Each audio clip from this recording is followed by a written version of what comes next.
ci K-Média donc mu ngeen a participer aussi ci émission bi ak ay commentaires question boo xam bépp posé ngeen ko monsieur Gora Niang donc dinañ ko àggale internet yi xam ne participer ci émission bi donc ginnaaw loolu monsieur Gora Niang suñu question bu njëkk rek dina laaj kan mooy docteur Gora Niang ak fu mu sookee ko ak kan mooy docteur Gora Niang loolu ñuy tontu. jërëjëf monsieur Kane donc man maa ngi tudd Gora Niang donc titre docteur bi moom titre bu ma jox la woon bi may jàng sama thèse de doctorat donc maa ngi juddoo fii Malika ci atum 1967 fii laa juddoo fii laa yaroo fii laa màggee donc maa ngi doore école fii ci école Seydi Anta Gadiaga bu Malika fii laa jàngi élémentaire donc bi ma amee sama entrée en sixième ak CFE ñu yóbbu nu CS2 boobu nag CS2 amoon na ci troisième ci leen construire CS2 muy CS Golf Sud ñenn ñi dem fa CS3 moom moo nekk leen actuellement CM Joseph Correa ñoo ñenn ñi dem fa bi ma defee benn année foofu ma daal di ñëw lycée Limamoulaye fa laa defee sama seconde première ak terminale C moom la naan léegi série S1 fa laa ami sama bac C donc ñu yóbbu ma au niveau de la faculté des sciences et techniques ma nekk fa département physique fa laa jànge première année ba maîtrise bi ma am sama maîtrise donc physique chimie ñu yóbbu nu école normale supérieure donc bi ma fa defee en 93 ci laa am sama diplôme ñu daal di may affecté au lycée Cheikh Omar Foutiyou Tall de Saint-Louis donc ex lycée Faidherbe bi ma fa jàngalee ba 2001 ñu affecté ma lycée moderne de Rufisque comme professeur de sciences physiques fa laa jàngalee bi ma ñëwee nag professeur di jàngale lycée moderne de Rufisque ci laa inscrire à l'école supérieure polytechnique de Dakar ESP ci laboratoire énergétique appliqué donc foofu nag ma jàng fa énergie renouvelable jàng fa énergétique ba en 2009 ma soutenir sama thèse de doctorat de troisième cycle en physique option donc énergétique bi ma pare en 2009 ci laa ut détachement ñu yóbbu ma au ministère des énergies renouvelables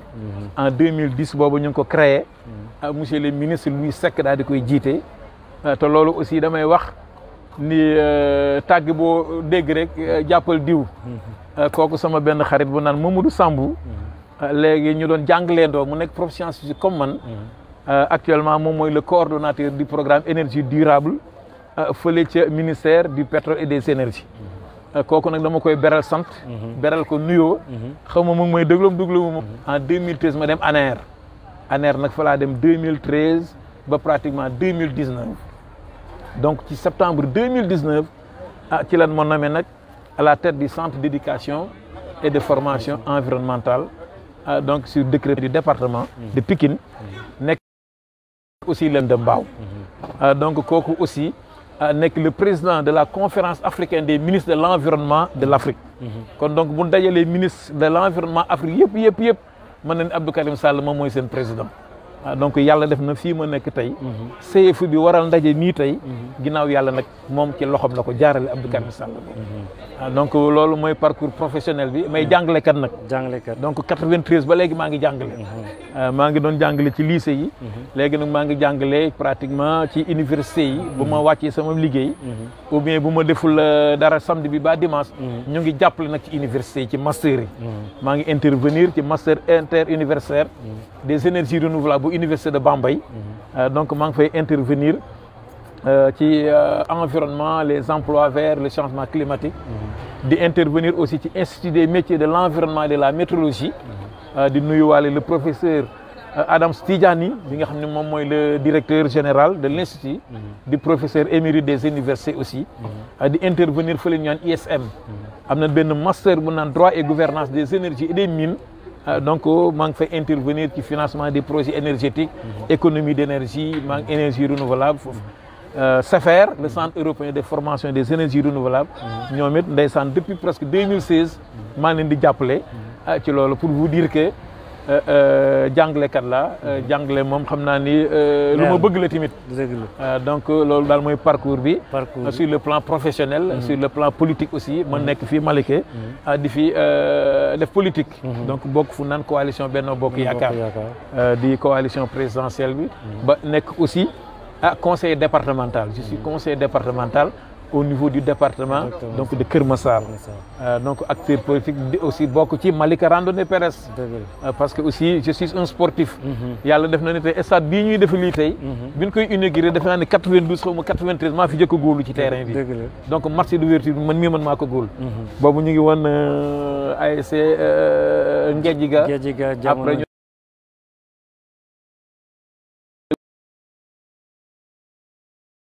loolu nag moom moo ak géej gi moo nekk ba ASC Jamono bii ñuy wax tey nag mën na ni ñu ñuy bokk na ci ñu sos ASC Jamono ma nekkoon aussi bi Mag daan formé ma nekkoon président Mag daan dëkk fa ci biir koñ ba ñu créé ko ma nekkoon fa président après nag ci la ma Bakary Gadiaga remplacé ba tey moom moo yor équipe boobu donc nekk ci acteur culturel te mën naa wax ne acteur culturel lan acteur lépp daal lan ñu ngi ci sport bi ñu ngi ci social bi ñu ngi ci randonnée bi donc ñu ngi ci yëpp éducation santé bi yëpp ñu ngi ci ba pare yàlla def nag ma dëkk Malick donc Malick boo génnee fii ci terrain bi rek booy dox lu mat juróom fukk ba téeméeri mètre rek daal di jël sama kër donc te aussi muy dëkk bu ma neex nag dëkk bu fi laa juddoo yaroo fi màggee fi dëkk fi sama baay fii lañ ko suul ci armée yi Malick dëgg la donc sama yaay mu ngi fi docteur am nga la wax sànq suñu dégloo sa parcours fi nga jaaree fi nga duggee école fi nga juddoo fi nga jàng ba nekk docteur mu ngi xoolee mën nañoo wax ni yow d'après lu ñu déggee yow fi nga jàngee fii Sénégal mosoo génn Sénégal sa parcours yi. non sama cursus moom mosuma génn Sénégal. xanaa stage def naa Chine. def naa Japon pratiquement mën naa ne def naa 25 pays au monde. loolu sama cadre liggéey mais xam-xam bi yëpp yaa ngi ko jëlee fii si Sénégal. waaw bu xeeful bi moom fii la moom. fii la Sénégal fii la faculté des sciences maa ngi jàng fii defaat fi ay formation ba pare sax ci am na yoo xam ne comité national changement climatique. bi ne wax Sénégal ki nga xam ne président di nekk doomu Malick muy Libaas Ba moom moo jiite le comité national changement climatique bi nga xam ne moom mooy le bras technique donc du gouvernement sénégalais ci lépp luy négociation ci changement climatique yi moom aussi yàlla def na ki ko jiite moom moo dëkk fii man ma yor président comité thématique renforcement de capacité ba pare ma bokk ci li naan le comité national de tutelle et de suivi du programme régional de l'efficacité énergétique de l'UEMOA. Donc xam naa ne moo tax ñu bàyyi ko mu wax parcours présenté boppam nit ñi xam exactement kan lañ invité donc kooku mooy docteur Gora Niang donc moom lañ invité tey suñu émission donc ñu war a wax ci protection et la préservation de l'environnement donc am na pàcc yu bari yoo xam moom dina ko jàngat dina ko toj ñi xam ne internet ak ñi xam ne ñoo ngi fii ci public bi di ko seetaan ensuite am na ay questions yu war a posé ñu war ko docteur Gora Niang war ko répondre donc suñu question bu njëkk docteur Gora Niang bu ñu la laajee lan mooy environnement lan mooy alam gi loolu ñuy wax ak mbokk yi lay seetaan environnement daal comme ni ko tubaab di waxee rek c'est tout ce qui nous entoure et qui constitue notre cadre de vie mooy li nu wër nekk suñu dëkkuwaay nekk ci li nga xam ne moom la ñu jëlee lu ñuy lekk moom la ñu jëlee ci lu ñuy lekk di ci dox suñuy soxla di dem di dikk donc di cadre de vie bi li nga xam ne moom moo ñu servir ci dëkkuwaay donc di ñu servir ci loo xam ne nit donc fi muy évoluer vraiment loolu c'est son environnement donc ni ko tubaab di waxee rek c'est tout ce qui nous entoure et qui constitue notre cadre de vie donc mën nañ ko def ci définition bu simple ci environnement parce que booy jël environnement am na suuf si donc le sol le milieu terrestre am na donc le milieu aérien donc mooy ngelaw li am na géej gi milieu maritime bi am na aussi le sous-sol boo demee ba ci suuf si boo demee ba ci jéeri gi boo demee ba ci jaww ji boo demee ba ci géej gi loolu lépp nag boo ko boolee moom mooy l'environnement donc bi nga xam ne moom moo nuy ci la nuy dëkk ñun nit ak ñi nga xam ne mooy yeneen mala yi ak yi nga xam ne mooy gàncax parce que man ni ma koy waxee rek être vivant du nit kese être vivant ci terre nit mu ngi ci xar yaa ngi ci nag yaa ngi ci mbaam yaa ngi ci mala yi maanaam ak li nga xam ne mooy gàncax gi ak li nga xam ne moom mooy végétaux yi quoi ni ko tubaab di waxee donc les végétaux il y a les animaux donc animaux yi il y a donc l'être humain l'homme et les autres animaux yi nga xam ne ñu naan leen ay fas ak ay mbaam yeeg ñoom ñëpp vraiment ci lañ bokk. voilà donc waaw donc docteur Gora Niane donc dégg ngeen bu baax wax nañu lan mooy environnement lan mooy alam gi ni ko olof di waxee am nañu naan ko sax kéew gi donc pour gën a leer olof ndax alam gi ñëpp naan arabe la baatu arabe bu ñu jël la mais olof mu ngi naan kéew gi ndax di baatu géew la jógee li xam ne moo wër kéem boo tax ñu naan ko géew gi kéew gi voilà donc docteur Gora Niane ni ko waxee donc est-ce que mënuñu ñëw ci wàllu énergie ndax wax nañu affaire environnement quel est le rapport entre l'énergie ak environnement bon ko énergie ni ma ko mën a tekkee daal ci olof même tubaab sax ñoom amuñu définition exacte de l'énergie waaw ñu ngi naan ca tubaab nan ko doon jàngale xale yi un corps possède de l'énergie s'il est capable de fournir du travail mooy lan ñu ni énergie du lu ñuy laal ñu ni lii mooy énergie ñu ngi gis énergie ci jeexitalam nan lay manifesté woo on sent l'énergie par ses manifestations ah donc ca naka ca oto ba lay daw man mii wax ngeen may dégg donc bu may yëkkati chaise bi bouteille bi lumière bii di tàkk parce que danaa ne énergie se manifeste sous forme de travail et le travail le déplacement la lumière et la chaleur déplacement mooy comme nii nga nekk nii di dox di baagante donc kon am nga énergie cinétique mooy l'énergie liée à la vitesse la na koy màngar daal mooy dox ba ngay dox ñu ni lii lumière bi ñu ngi koy gis li ko mandargaal donc am na fu mu jógee lan soppi ba mu nekk lii nga xam ne mooy leeraay gi ñuy am donc le travail se manifeste par la lumière nga gis Mamadou Ndiaye mële mu nga teg cin la ca kaw gaz ba donc pour lan mu fay am lu tànk donc loolu c'est la manifestation de la conversion de l'énergie li nekk ci biir gaz bi moom moo convertir en ce qu'on appelle de l'énergie calorifique ni ñu koy waxee mooy ca tàngaayoo donc daal définition bi simple bi ñuy joxe ca école ba bu ñuy jàngale xale yi sax sa seconde danaan un corps possède de l'énergie s'il est capable de fournir du travail donc le travail sous forme de chaleur sous forme de déplacement et sous forme de lumière mais nag énergie dañ naan moom du li naan l'énergie ne se crée pas l'énergie mooy la chaleur ñu jël par exemple énergie mi nekk ci ngelaw li mu de l'énergie mécanique énergie éolienne buy daw muy tourneel pal yi bu ko tourneelee ak ñu mën ci am courant kon dañoo convertir li tubaab di wax de l'énergie mécanique en énergie électrique donc nga jël lampe bële ñu branché ko ci réseau Senelec bi mu tàkk lan la koy jox li tubaab naan énergie électrique boobu jumtukaay bi naan lampe bi moom moo ko transformé en lumière énergie lumineuse ak lan boo laalee lampe ba mu tàng jër donc c'est de la chaleur donc vous voyez que li tubaab kii di wax rek la waaji waxoon rien ne se perd rien ne se crée tout se transforme c'est des transformations rek donc bu ma ñëwee daw donc li ñuy gis mooy le déplacement donc c'est de l'énergie cinétique énergie mécanique de l'énergie chimique boo xam ne ñu ngi transformer aliments yi nekk ci yaram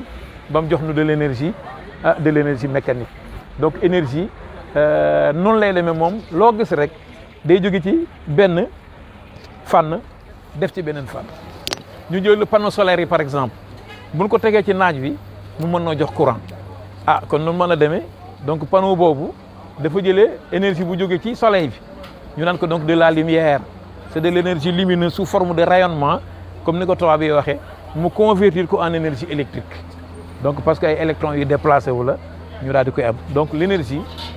se transforme toujours d'une forme en une autre donc moom moo waral nga war a jël sa oto dugal ci essence taal ko moteur bay tàng oto bay daw donc essence bi moom mu ngi contenir de l'énergie chimique énergie chimique boobu moom la convertir ci moteur ba li naan énergie mécanique ba war a oto ba mën a daw ak de l'énergie calorifique moo tax boo jegee moteur ba tàng jër donc waxaan nga ma ci lien bi am entre énergie et environnement donc foofu dama ciy dugg ci li nga xam ne mooy particulièrement les énergies fossiles parce que environnement comme li ngeen wax énergie bi da koo impacté bu baax a baax ndax lan par exemple tey boo jëlee gaz butane bi nekk ci gazu Mamadou Ndiaye bële boo ko taalee rek butéeli gaz bi ñuy utilisé ci kër gi daal. ci kër yi ak matt bi boo jëlee essence bi ñu dugal ko ci oto bi taal ñu jël gasoil bi dugal ko ci réservoir oto bi taal ko jël kérosène bi daal di koy dugal ci avion ba taal ko jël matt mi daal di koy taal on a réalisé li tubaab di wax une combustion tàkk-tàkk tàkk-tàkk boobu nag li tubaab di wax naan combustion complète fu mu amee rek ci dioxygène mooy oxygène bi ñuy noyyi tam nekk ci ngelaw lii fu mu amee dégagé ne lu naan le CO2 ji tookee joo xam ne tey bu nekkee ci kaw jaww ji moom day nekk li naan gaz à effet de serre jaww jooju nag gaz à effet de serre bi dinaa leen ko méngaleel lu mel nii dinaa ci gasoil taal ko xamal ni réaliser nañ li naan une combustion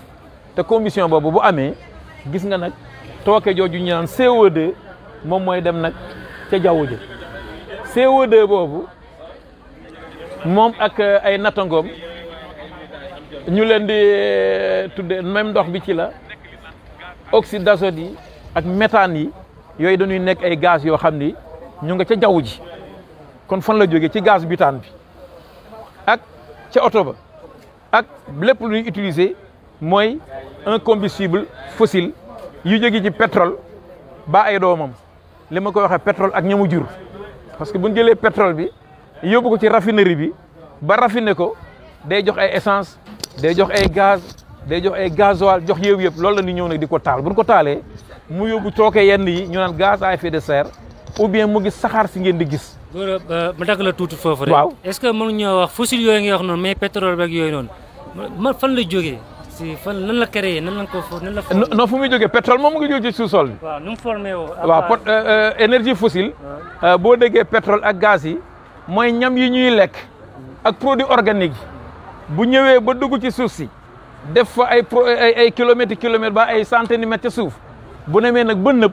des énergies issues de la transformation donc des êtres vivants morts depuis des millions et des millions d'années et qui se sont décomposés dans le sous-sol donc loolu moom mooy indi nag ñu naan énergie fossile dégg ñu naan les restes fossiles les sites archéologiques donc fossile mooy loolu nga xam ne moo nekk ci biir éléments organiques yi dem ba décomposé wu nag daal di nekk pétrole nekk fa lu yàgg léegi nag bu ñëwee ba taal ko moom mooy joxe lii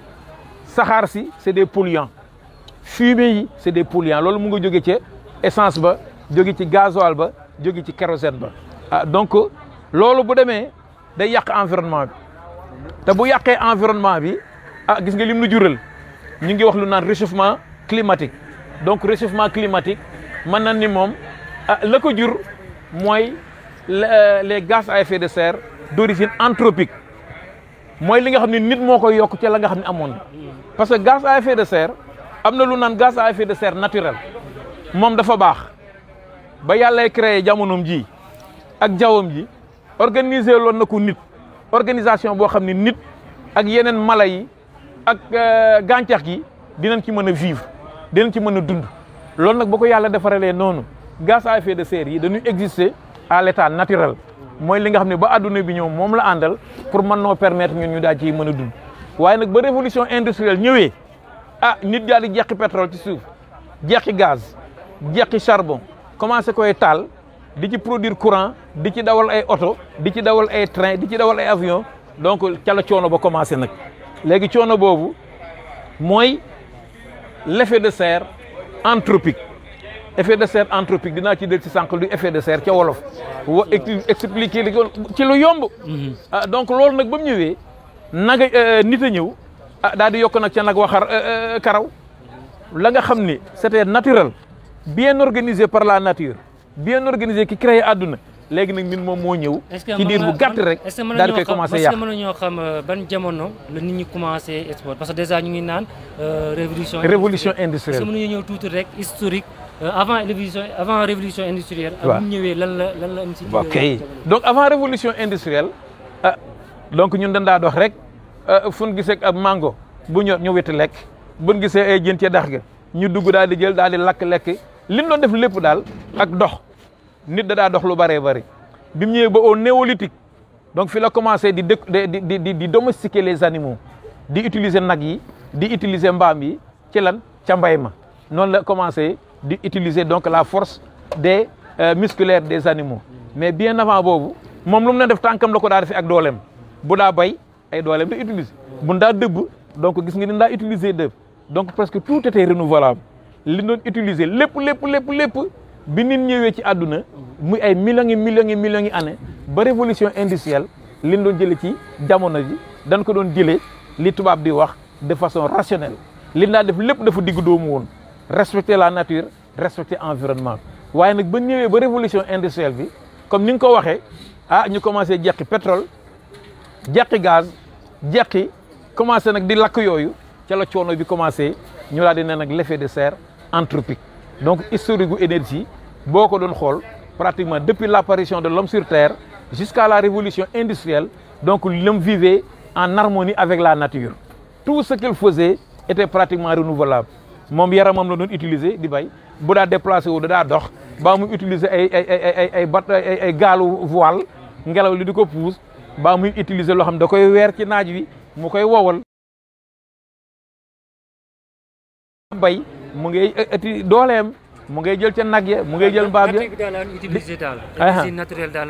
tout était naturel waaw léegi nag bi ñu ñëwee nag ci leen ñëw nag daal di commencé nag di agresser environnement bi commencé di gor garab commencé di polluer commencé sachet plastique yi donc lépp li daal nit ci jamono adduna bi mën na ne loolu moom moo ko teg boppam bi révolution industrielle ñëwee machine yi développé wu industrie bi développé wu économie bi gën a développé wu soxlay nit daal di gën a développé wu parce que besoin yi dafa augmenté population bi augmenté léegi nag nit bëgg a def lu gën a gaaw bëgg a def lu gën a yomb bëgg a def jokkalante bu gaaw bëgg a def lekk bu gën a gaaw bëgg a def lépp loo xam ne dañ koy doog ci lan créer lii nga xam ne pratiquement moom moo nu jural li ñuy am ci wàllum environnement bi donc effet de serre anthropique bi li koy joxe dioxyde de carbone mooy le CO2 bi nga xam ne mooy jógee ci combustion complète ma la waxoon kon foo taalee gaz butane sa kër baa nga taal sa oto baa nga taal sa utiliser diesel baa carburant baa nga taal mat xamal ni yow yaa ngi yóbbu ci jaww ji li naan le CO2 70% donc aussi ci engrais yi ci industrie donc protoxyde d'azote le méthane gis nga li naan méthane CH4 le méthane moom mu ngi bokk ci li naan la famille des alcanes. naa woon see ñëwaat tuuti si méthane parce que xam naa dañ si soxla tuuti nga xaar si après. waaw moom yi ci li nga xam ne neefere yi dafay dajale bant yi xob yi loolu lépp nag bu dee nëpp di décomposé wu foo xam ne amul air c'est une décomposition anaérobique fu mu amee xam ni day joxe li naan méthane mooy le composant essentiel du biogaz. loolu mu ngay toppandoo la nga xam ne moo xew suñu biir yi ñun bu ñu lekkee ñam ñu ñuy lekk day rees te buy rees day reese foo xam ni oxygène amu fa c'est une digestion anaérobique donc bu reesee nag kon day produire biogaz comme na ko mbëbës di créer léegi loolu la ñuy génn nag ñun moom la ñuy ngelawal li ñuy ngelawal dafa am biogaz la ca des mooy li nga xam moom la ñuy demee ca gannaaw kër ga baa ñu dem ci douche ba daal di ko fay yebbi nag loolu moom mooy le digesta bi nga xam ne tey dinaa leen wan ca kanam biogaz ñun koy kiyee ak neefere nag yi ak ñun koy defee ci li nga xam ne suñu fosse septique yi ci kër ga lu ñuy toppandoo lépp mooy li xew suñu biir bi rek luñ lekk pratiquement dafay décomposition de façon anaérobique ñu génn ko bu ñuy ngelawal lay des bu demee ca toilette daal di ko fay génne donc kooku moom aussi gaz à effet de serre la am na aussi ay gaz yoo xam ni bu ñuy chargé suñu frigo yi moom la ñuy utiliser di ko ca def ñu naan gaz bi laa jeex léeg-léeg dama la wool ma kay réparer donc gaz yooyu aussi bu ñuy échappé wu di dem ci nature bi dina nekk des gaz à effet de serre yu yàq jaww ji ak l'énergie et l'environnement énergie dafa impacter environnement bi presque 80% des émissions de gaz à effet de serre CO2 rek wax naa leen 70% émissions de gaz à effet de serre te moom mu ngi jóge ci pratiquement ci li nga xam ne mooy les combustions des combustibles fossiles donc noonu laa doon expliquer léegi effet de serre gis nga boo jógee jant baa nga ne la ñu naan ko soleil ba moom bu fa fermi ñant yi jógee mooy lumière ba boo jëlee téeméer téeméeri ferñeent yu jógee ci kii ba jant bi jubal si nag ci terre bi fi nekk juróom-ñaar fukk yi di leen bàyyi ñu dugg mooy 70% yi fanweer yi nag danaa leen da ngeen di retourné delluwaat fu ngeen nekkoon du ngeen dugg ci juróom-ñaar fukk yi bu ñu duggee ci biir am na ci loo xam ne dañ koo soxla xam nga mooy tàngal fii boo laalee suuf si mu tàng da koy absorbé nga ñëw ci garab yi am na lu soxla di ko absorbé boo demee fu nekk mooy li ñuy soxla donc pour réchauffer la terre waaye nag ci loolu juróom-ñeent fukk yaak juróom-ñeent ca ñooña duñ génn fii la ñuy desaat ci biir kana leen naan di ngeen fi des mooy li naan les gaz à effet de serre ya nga xam ne tey boo nekkee ci kër ga taal sa gaz butane bi bu ma yoree sama oto fa yor otoom Alioune Ba yor otoom ñuy lakk ñun ñëpp lii ñun ñoo ko yóbbu ci jaww ji kon donc ñun ñëpp ñu ngi ci kon nous sommes tous responsables des émissions de gaz à effet de serre parce que ku xëy di nga dugg ci oto ku dem kër ga di nga taal courant électrique dinañ ci del ci sànq ku dem kër ga léeg-léeg di nga utiliser gaz butane di nga utiliser matt kon donc fii la koy yóbbu ci jaww ji jàppale na solution bi ñun ñoo koy utandoo ensemble parce que ñun ñoo ko fa yóbboondoo léegi nag loolu bu amee dem na gaz à effet de serre yi ni leen fi ngeen di toog ñu del si waat rayonnement solaire bu ñëwee le rayonnement transporte de l'énergie ñi def physique dinañ ko xam E égale hc sur lambda donc plus la longueur d'onde lambda est petite plus l'énergie transportée est importante donc le rayonnement solaire bu fay dajale di fa dajale day dem ba day tàng bu tàngee nag loolu na naan le réchauffement climatique c'est-à-dire l'augmentation de la température ma méngale ko bii dinaa ci dellusiwaat sànq CO2 bi depuis pratiquement 1955 ba léegi gis ngeen ni muy évoluer la quantité de CO2 dans l'atmosphère kon kii pareegul pour wàññi ko dinañ teg nag ay jéego yoo xam ne tey nan la duy war a mën a def pour que CO2 bi wàññi ko parce que gis ngeen fii ba 2000 te ba 2020 on a une courbe boo xam ne day kii avant la révolution industrielle on était à moins de 200 parties par million actuellement on est aux alentours de 400 parties pour million de CO2 dans l'atmosphère kon lii war noo tiital ñun ñi nga xam ne ñun ñoo nekk ci. est-ce que tàngaay boobu ngay wax noonu est-ce que ñu ngi koy sentir jamono ji ci dëkk bi ndax gis na ni fan yi mu ngi tàng. waaw taw beeg ak yëpp est-ce que loolu ñu ngi koy sentir. exactement toujours négal ma jeexal ci effet de serre bi ñëwaat ci kii bi. effet de serre maa ngi koy méngaleeg oto boo gaaree ci naaj wu tàng boo gaaree oto ci naaj wu tàng ba tëj vitre yi loolu ku ne vivre na ko boo tëjee rek da ngay sentir naaj wu tàng loolu mooy effet de serre parce que comme ni ma ko waxee gaz à effet de serre yi yan nekk ci kaw. adduna bi wërngal këpp ñoom ñoog vitre bee yem bu rayonnement solaire bi ñëwee dinañ bàyyi leen li juróom-ñaar fukk ak ci téeméer boo jël mu dugg waaye nag ca ñooña juróom-ñeent fi ak ci juróom yi ñoo fay des juróom yi rek génnaat ci oto bi nii la moo tax ñu ne la boo gaaree oto boobu bu dee ci biti fanweeri degré la ak ñaar ci biir oto ba boo ko bàyyee ci naaj wi ba tëj palanteer yi fukki minute rek.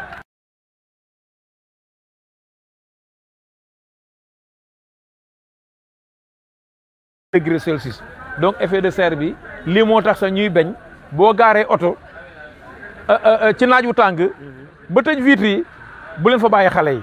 parce que lii mën na leen a jural ay loraange yu bëree bëri baa nga bàyyi fa ay xaj baa nga bàyyi fa luy dund léeg-léeg di nga fa bàyyi caoutchouc nga ñëw fekk mu ruy ndaxte tàngaay woo nga xam ni ci biir dafa tàng ba jéggib dayoo looloo xew nag ci àdduna bi donc ma jox la ci ay firnde rek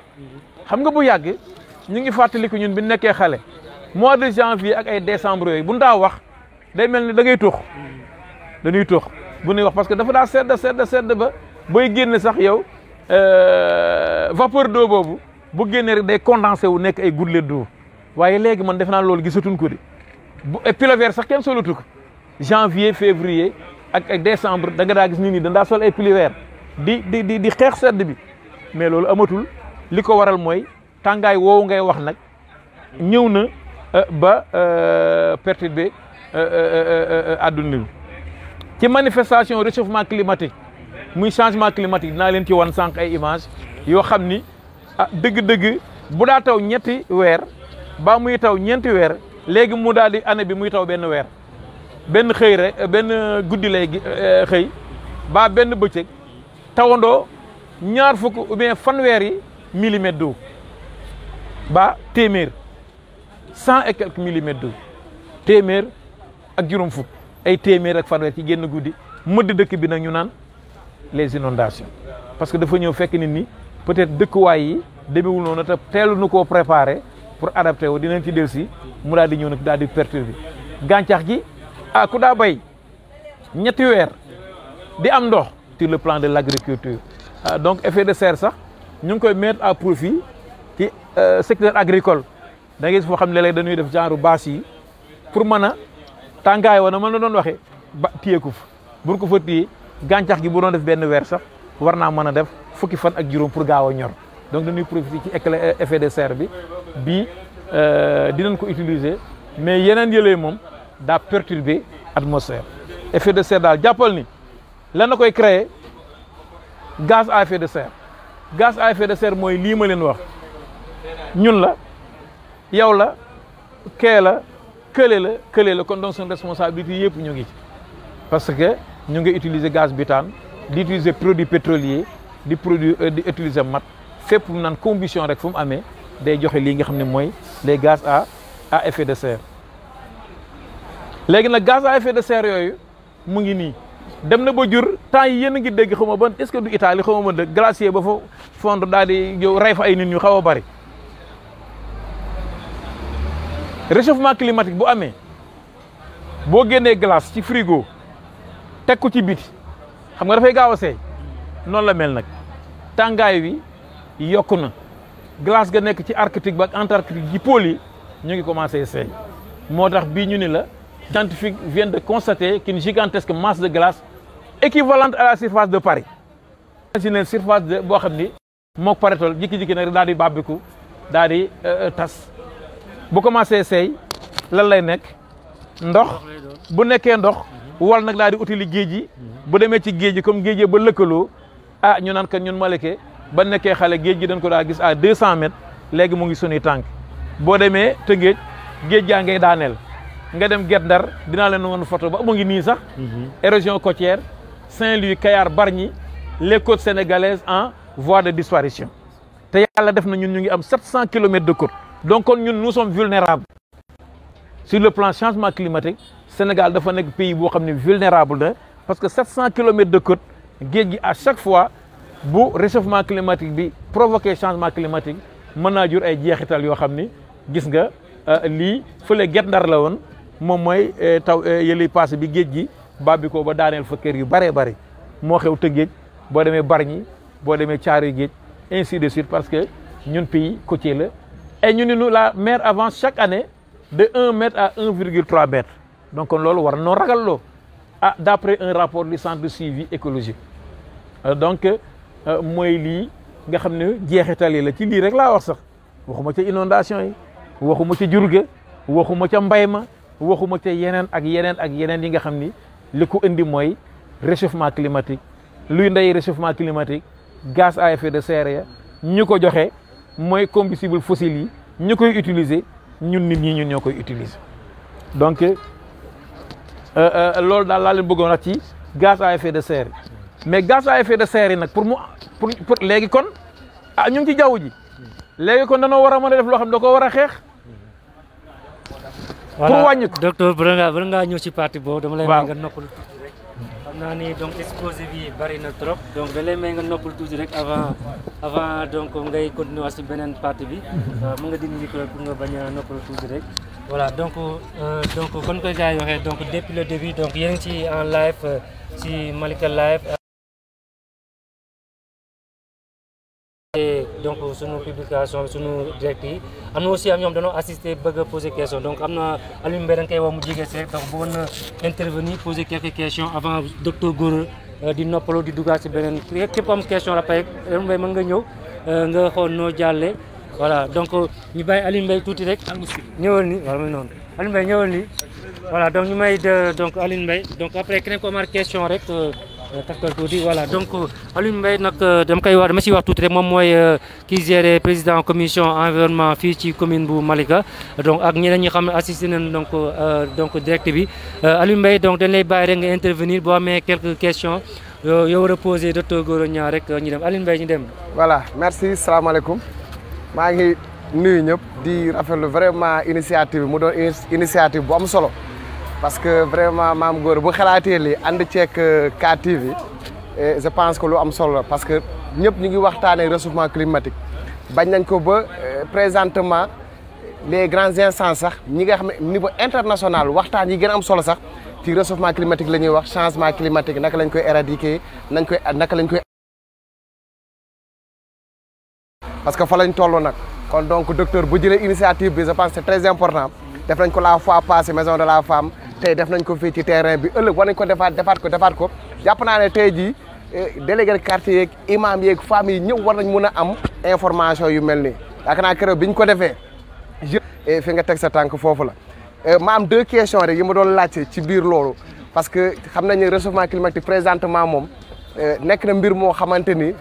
ku mu tiitalul rek da ngaa xamul je pense ku mu tiitalul da ngaa xamul et sànq da nga wax ci soleil bi ni muy émettre rayon yi ci suuf da nga ne buy ñëw dana indaale 70% léegi 30% yi moom soit loolu laa mënut a comprendre soit daam fu muy dal delluwaat wala ci lan moo koy relaté waat ba 30% yi jóg ci kaw loolu bëggoon nañ ci am tuuti éclaircissement beneen affaire bi mooy gaz à effet de serre ñëpp ñu ngi koy wax amaana ñu ci bëri comprendre ñu exactement lan mooy gaz à effet de serre et luñ ci jot a comprendre tuuti yaakaar naa ñaari gaz moo ci gën a am doole muy CO2 di gaz carbonique ak méthane yàlla def na nag bi ñuy jàng tollu primaire sax dañ lay jàngal ne gaz carbonique l'homme absorbe de l'oxygène et dégage yi gaz boobu moom la garab yi di absorber di la jox oxygène loolu maîtriser nañ ko mais méthane bi mooy problème méthane bi je pense que jar nañu gën ko expliquer askan bi parce que méthane dëgg sànq yaa ngi koy wax mais ñu bëri duñu comprendre te duñ ci bàyyi xel bëgg nañ loolu nga bàyyi ci xel bu baax a baax ci méthane lan mooy méthane lan mooy indi méthane lan mooy provoquer méthane et ci biir loolu aussi bu ñu gisee ne tey mu wax ci wax joo xam ne man daf ma xaw a jaaxal parce que ñoom dañ ciy def étude nee na depuis 2021 constat bi ñu def au niveau de Mbeubeuss am na méthane depuis ce jour là dañoo constaté que ne au niveau de Mbeubeuss mi ngi dégager méthane lu mot 4 tonnes par heure 4 tonnes de méthane par heure lay dégager ci atmosphère bi kon ça veut dire que ne tey loolu doon na fléau boo xamante ni askan war nañ ko xam te genre docteur gi ñu ngi leen ñaan ban solution lañ ci war a parce que li présentement nii moom qu'on trouve des solutions sur fléau la buñ naree bàyyi ni muy gën a continuer yaakaar naa suñu askan wala njaboot di ñëw suñu ginnaaw ñoom la ñu gën a lor mais kon donc war nañ mën a commencer éradiquer wala soit ñu commencer atténuer fléau municipal ci Bonkowe donc gars yi ma ngeen ñëw Bonkowe am na lépp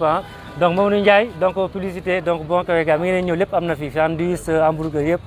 donc ak dañuy jox keneen Oumfa avant ñu jox Oumfa rek damay jox quelques commentaires donc surtout sa ma ko mën a wax sa doom laa ko mën a waxuma lan muy Serigne Niang donc def na benn commentaire aussi am na benn question bu mu posé waale ci commentaire xam naa nga jëlaale ko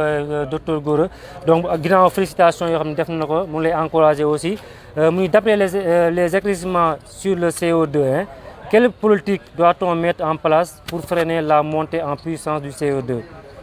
donc l'explosion démographique est aussi l'une des causes mais poser question rek avant docteur Gora mën a tontu avant ñu jox keneen avant docteur Gora di ñëw di gën a yaatal ci beneen point bi donc Oufa ñi dem kon salaamaaleykum maa ngi nuyu public bi nga xam ne ñu ngi toog di jàkkaarloog tey docteur Gora Niang ñu koy nuyu muy sunu responsable en même temps muy sunu directeur du CFE di borom xam-xam bu baax vraiment ñu yaroo si keppaaram nag depuis ñu duggee si politique ba tey ñu ngi si keppaaram yaroo si kanam si keppaaram mais ñu ngi ko nawloo ñu ko dara lu dul xam-xam ba pare ak laabir bi mu si laabir kon témoignage boobu ñu ngi ko defal adduna bi yëpp di koy dégg muy benn mais question bi ma am pour poser ko docteur Gora Niang ñun biñu nekkee xale mën nañ la wax ni dini Malika yi beeñ bi fii ñu taxaw nii daanaka si beeñ bi la bokkoon mais dañoo dem ba xam ne suñu daan dem géej sax dañu daan yéeg si beeñ yi di dem di yéeg di wàcc ba àgg si géej gi te diggante géej gi xawoon na sori loolu mais li ma sentir mooy dañoo sentir ne géej gi dafa avancé lu bari te soo demee nag si gox yu bari loolu lañ fa seetlu loolu lan moo ko waral changement climatique bii ñuy wax nii ban impact la def si loolu mel noonu beneen bi mooy reboisement muy garab damay gis man dama nekk agent boo xam ne ni eaux et forêt laa nekk ñu recruter ma si xëyu ndaw yi ma nekk fa ñuy jàngal pépinière dañuy jàng reboisement dañuy jàngal loolu yëpp donte am na njëriñ loolu mais njëriñ boobu mu am est-ce que population bi wala sénégalais est-ce que xam nañ ko parce que damay sentir ni surtout ma commune Malick suñu la gisee tey ngay jëmbat garab wala ngay reboiser wala ngay def pépinière dañ lay reetaan bi ngay wax nii ak garab bi njëriñ bi mu si am pour mën ko dundee ak su dul woon tey garab amu fi woon parce que dama mos a déglu benn borom xam-xam bu mag a mag mu ne garab yi si adduna bi yëpp bis bu fi jógee woon suñ toogee 3 jours ñu ñëpp ñu jógee fi ànd ak moom kon lan moo tax tey suñu gisee garab boobu ñuy reboiser wala ñu koy jëmbat wala ñu koy préparer pépinière bi lu tax nit ñi da koy négliger mais waxuma la négliger rek mais lu tax duñu si encourager ñu koy def ak commission environnement yi nekk département Kër Massar mais ak Sénégal gi yëpp est-ce que yaa ngi préparer yow docteur Gora Niang génn préparer pour liggéeyandoo ak ñoom parce que damay dégg dañu la fal directeur national te dama jàpp ne ni yaa ngi biir Dakar yaa ngi yëngatu donte ne yaa ngi génn sax si région mais est-ce que yaa ngi préparé ne bu subaa ñu ne docteur Gora Niang mu ngi Casamance bu subaa mu ngi Fatick bu ginnaaw subaa mu ngi Kédougou bu ginnaaw subaa mu ngi Bakel génn si région Sénégal gi yëpp daal fay wër daal fay jàngale si xam-xam bi ñu la jox mooy éducation environnementale bi maa ngi nuyu public bi di leen sant di leen gërëm di nuyu président Alioune Mbaye di nuyu Iba Tall ak gars yi fi tegu yëpp assistance bi yëpp maa ngi kontaan bu baax a baax merci beaucoup. voilà merci kooku mu nekkoon Oumfa donc nekk un sympathisant koo xam ni donc day ànd ak di liggéey docteur Gora Niang voilà docteur Gora Niang xam naa dañuy ñëw nga rek ba ngaa duggaat rek am na keneen beneen commentaire boo xam ne tamit xam naa tamit moom xam nga ko damay wax tur bi rek benn ko xam muy Ali Niang donc def na beneen commentaire aussi donc remercier initiative bi ensuite question bi mu posé rek dama koy lire rek après di nga ko mën a répondre voilà donc mu ni donc l'infatigable donc comme nous l'appelons donc docteur Gora Niang vraiment nous sommes très fiers de vous très engagé au service de son excellence président maître Abdoulaye Wade le ministre Abdoulaye Wade donc moom mooy donc une fois aussi donc def na commentaire mu ni donc yaakaar naa loolu mais mu ni comment peut-on expliquer donc les déboisements donc le déboisement quoi donc tout azimut de la forêt classée dans un contexte de changement climatique donc déboisement et ensuite est-ce que dama si yokkaale tuuti rek wax ñu ngi wax donc changement climatique bi ak tàngaay bi garab yi nga xam dafa am solo trop est-ce que garab yi ñu dagg fii nii di def ay kër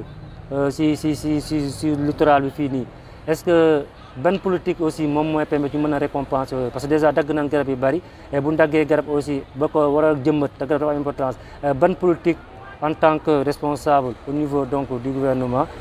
auprès du ministère donc du ministre de l'environnement et ban politique ak ban intervention si mën a indiwaat donc docteur Gora Niang ñu baale nga nekk si deuxième partie bi ginnaaw bi nga nappalu ak yenn intervention yi nga aborder deuxième partie bi docteur Gora Niang ñu dem yaa moom ok merci beaucoup monsieur Kane vraiment intervention yi ça me rend fier donc xam naa ne nit ñi léegi ñu ngi jël conscience ci environnement bi te ñu ngi ciy gëstu lu bëree bëri comme ni ma koy waxee toujours rek xam-xam du jàngum école de école français xam nga ñun ñi nga xam ne dañoo jàng école léeg-léeg ba xaw a sore léeg-léeg dina gis benn waay boo xam ni comme ni ma koy waxee Oumfa léeg-léeg bu ma taseeg Ablaye Diop nit koo xam ne man xam-xamam dama koo doy lu mu la wax du dañ nit ñoo xam ne tey les savoirs locaux li ñuy wax dinaa jëlee ci sànq am na ay images yoo xam ne dina ñëw ñun leen amoon son maam yi wax naa la ni depuis l'apparition de l'homme sur terre ba révolution industrielle l'homme vivait en harmonie avec la nature yàqul dara waaye nag ba mu ñëwee révolution industrielle ñu yaakaar ni gën a gaaw gën a lekk gën a am koom-koom moo yor adduna bi xam nga social bi ak environnement donc maa ngi leen di féliciter bu baax a baax ak ñi nga xam ni ñoom ñooy intervenir Alioune Mbaye président yow léegi nga commencé wër dëkk bi yow lii ñuy def man xam naa ne maîtriser nga ko lii leen ci jublu woon nag man je pense que nit ki buy intervenir rek di nga xam ne lii muy wax léegi comprendre na ko maîtriser na ko bu baax a baax donc yow war ngaa toll foo xam ne nag actuellement lii ñuy def nag yéen a koy def parce que ñun loolu suñu liggéey avoir une masse critique de relais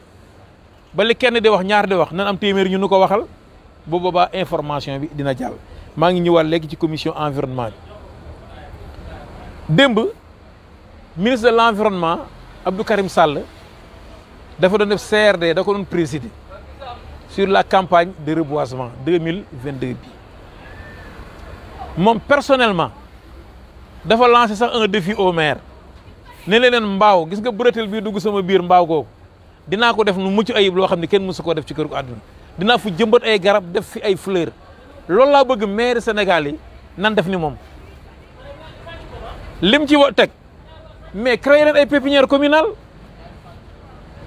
bi mu waxee loolu yéen laa jëkk xalaat donc Malika ñu ngi ci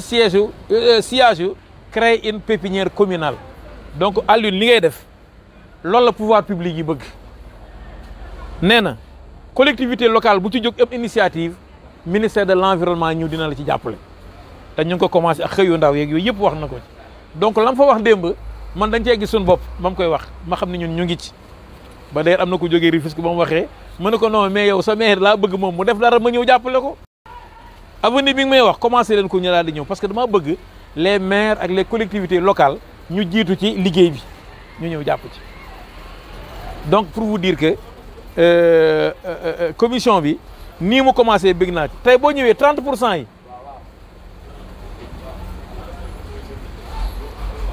gis nga xam nga affaire bi dafa am ay molécules d'air ay air booy bu leen yaakaar ne gisuñu dara de am na loo xam ne bëgg ko gis c'est invisible il y a les molécules d'eau méthane bi mu ngi fi il y a le diazote am na yeneen ak yeneen gaz yoo xam ne ñu ngi fi xam nga ñoom c'est des composés chimiques léegi nag bu ñu ñëwee tey mu ngi mel ni ma jël benn tank rek daal bal di ko sànni donc bal bi obstacle bu mu njëkk a jot da koy am na koo xam ne da koy retourner am na koo xam ne da koy dévier mu dem am na koo xam ne aussi da koy absorber mu yem ca moom am na koo xam ne moom bu ñëwee ba nii bu bal bi nekkee nii tey nga sànni tanks bi lii di obstacle bi mu ñëw bu ko rombee moom dem na mais am na ci loo xam ne bu ñëw ba daal ci tanks bi da koy réfléchiraat donc lële ce sont les molécules qui se trouvent dans les couches supérieures donc de l'atmosphère ñoom ñooy dévier une partie mais nag leneen li moom day ñëw bu ñëwee nag ba ñëw ci terre bi nii ñu daal di ay wàññeekuwaat leen bu demee nag ba ci kaw c'est que bu jógee buy jógee ci soleil bi di ñëw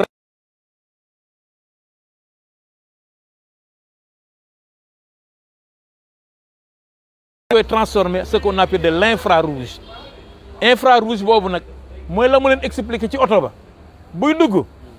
kii ba dina na ko dugal waaye bu duggee da koy transformer en infrarouge ça devient opaque bu ñëwee nag daal di kii mu daal di koy puusaat mu daal di des ci biir oto bi donc lële ce sont les molécules donc de gaz qui se trouvent dans les couches supérieures de l'atmosphère ñoom ñooy réfléchir nag les kii la donc 30% yooyu loolu la leen kii gaz à effet de serre defe naa ne wax naa ci bu baax a baax boo taalee sorte moteur bi boo cuqee rek ba mu tàkk fu combustion am combustion ñetti élément la nag pour que combustion am ñetti élément kese lañ soxla mooy le combustible le carburant et la source de chaleur. maanaam si wolof combustible. gaz mooy gaz butane bi la nekk ci biir butane bi GPL quoi dañ ko ne gaz de pétrole liquéfié loolu mooy combustible bant bi combustible la mën nañ koo taal. lu mën a tàkk daal këyit gi waaw kay lu mën a tàkk këyit gi combustible. carburant nag mooy oxygène bi nga xam ne mu ngi ci air bi moom la ñuy nooyee léegi nag lan a des allumette bi bouteille yu gaz bi boo ko tijji woon fii ba suba di ko seetaan du tàkk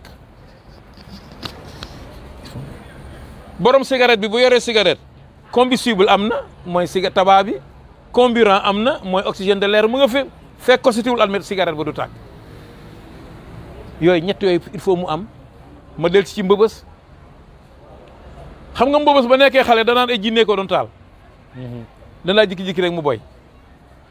Alioune Mbaye dinaa dellusiwaat sànq ci mbëbës la quantité de méthane bi dégagé wu mooy ba ne ca gaz ba de combustible oxygène de l'air amul fépp ma romb fa daal di toog rek sànni ko fa source de chaleur ñëwul ñett yi am na bu amee rek day tàkk ba benn oto jaar fa un frottement entre deux fers mu créé donc une étincelle ak yeneen yu mën a taal loolu fu mu am tàkk-tàkk mën na faa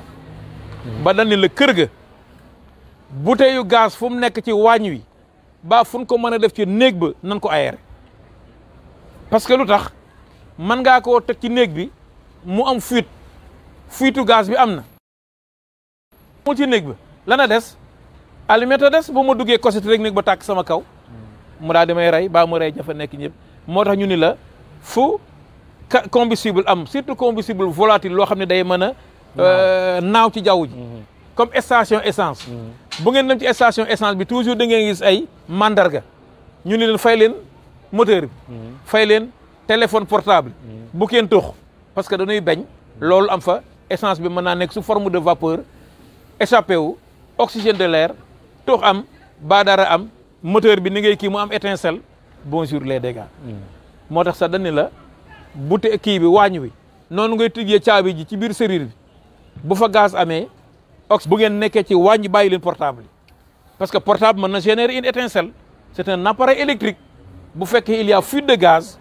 oxygène am étincelle am aywa day tàkk ba kiy réparer frigo bi ci biir ba mais gaz fréon ba mën na nekk combustible nga kii ko néeg ba tëju nga ni négal ma essayer combustible comburant source de chaleur aywa mu daal di tàkk si ko ba moo tax tey bu gaz di tàkk tey fenn bu ñëwee dañ koy muur dañ koy étouffer pour lan dañuy bañ oxygène ba daal di laal combustible ba buñ ko étouffer day fay donc ça c'est les mesures de sécurité. Gaz à effet de serre mooy li ma wax rek produire sax bari na léeg-léeg day transformer en autre chose sous forme de pluie daal di tomber sous forme de rosée et cetera ay brouillard yeeg yii yëpp moo tax moom yàgg mais ñii am na ci ñoo xam ne 100 ans lañ fay def mën nañ faa def 100 ans ñii mën nañ faa def 20 ans ñii mën nañ faa def ay at ci kaw donc loolu gaz à effet de serre nga wax ci méthane fépp fu digestion anaérobique am décomposition mooy luy nëb daal di tas fu mu am te amul oxygène day joxe méthane mbëbës xam nga dañuy jël mbalit mi muy jàllu ay ceeba nga fa ay pomme yu nëbëg ay lu nekk nga fa xar yu dee yaag nag yu dee yaag mbalit mi di entassé wu ba la nga xam ne sa biir sax mu ngi à 20 mètres de profondeur kon mu ngay décomposé wu sans oxygène boo amul oxygène ça produit du sulfure d'hydrogène du CO2 sax da koy produire ak d'autres gaz mais principalement la ci ëpp mooy le méthane ñu naan ko le gaz naturel CH4 boo demee station d'épuration bu Cambérène fa ñu dajale ndox yi boo demee foofu méthane dafay am parce que yooyu c'est des composés organiques ñu jëlee ko ci douche yi fu oxygène amul mu décomposé wu ba ñoom méthane boobu dañ koy jël dugal ko ci groupe électrogène di ci produire du courant électrique. am na aussi programme national biogaz Sénégal dañuy jël neefere nag yi moom la ñuy jël dugal ko ci fosse bu naan biodigesteur foomul oxygène mu nëb daal di joxe le butane CH4 moom la ñuy jël nag dinaa ci del ci sànq yóbbu ko ca waañ ba di ci togg sun fosse yi mën na faa am parce que il y a une décomposition des matières organiques wax naa leen sànq ni ñu ngi koy toppandoo la ne ci suñ biir bi bu ñu lekkee il y a une décomposition anaérobique qui produit du méthane bu ñuy ngelawal moom la ñuy génne bu ñuy ngelawal du ñuy génne wala méthane leneen la ca des ñu daal di dem ca toilette daal di koy génne donc loolu méthane loolu dina ko joxe ak fi ñuy bayee ceeb xam nga boo bay ceeb ba xob yi yu dee daal di nekk ca suuf xam nga dañ fay nëb buñ fa nëbee en l'absence d'oxygène que jàppale ni méthane aussi day jóge foofu ana le protoxyde d'azote mu ngi nii bi nga xam ni moom 16% des émissions mooy N2O bi boobu fan lay jógee ci engrais yi nga xam ne moom la ñuy utiliser ci agriculture bu décomposé woo azote boobu combustion de la biomasse bu ñuy lakk ñax yi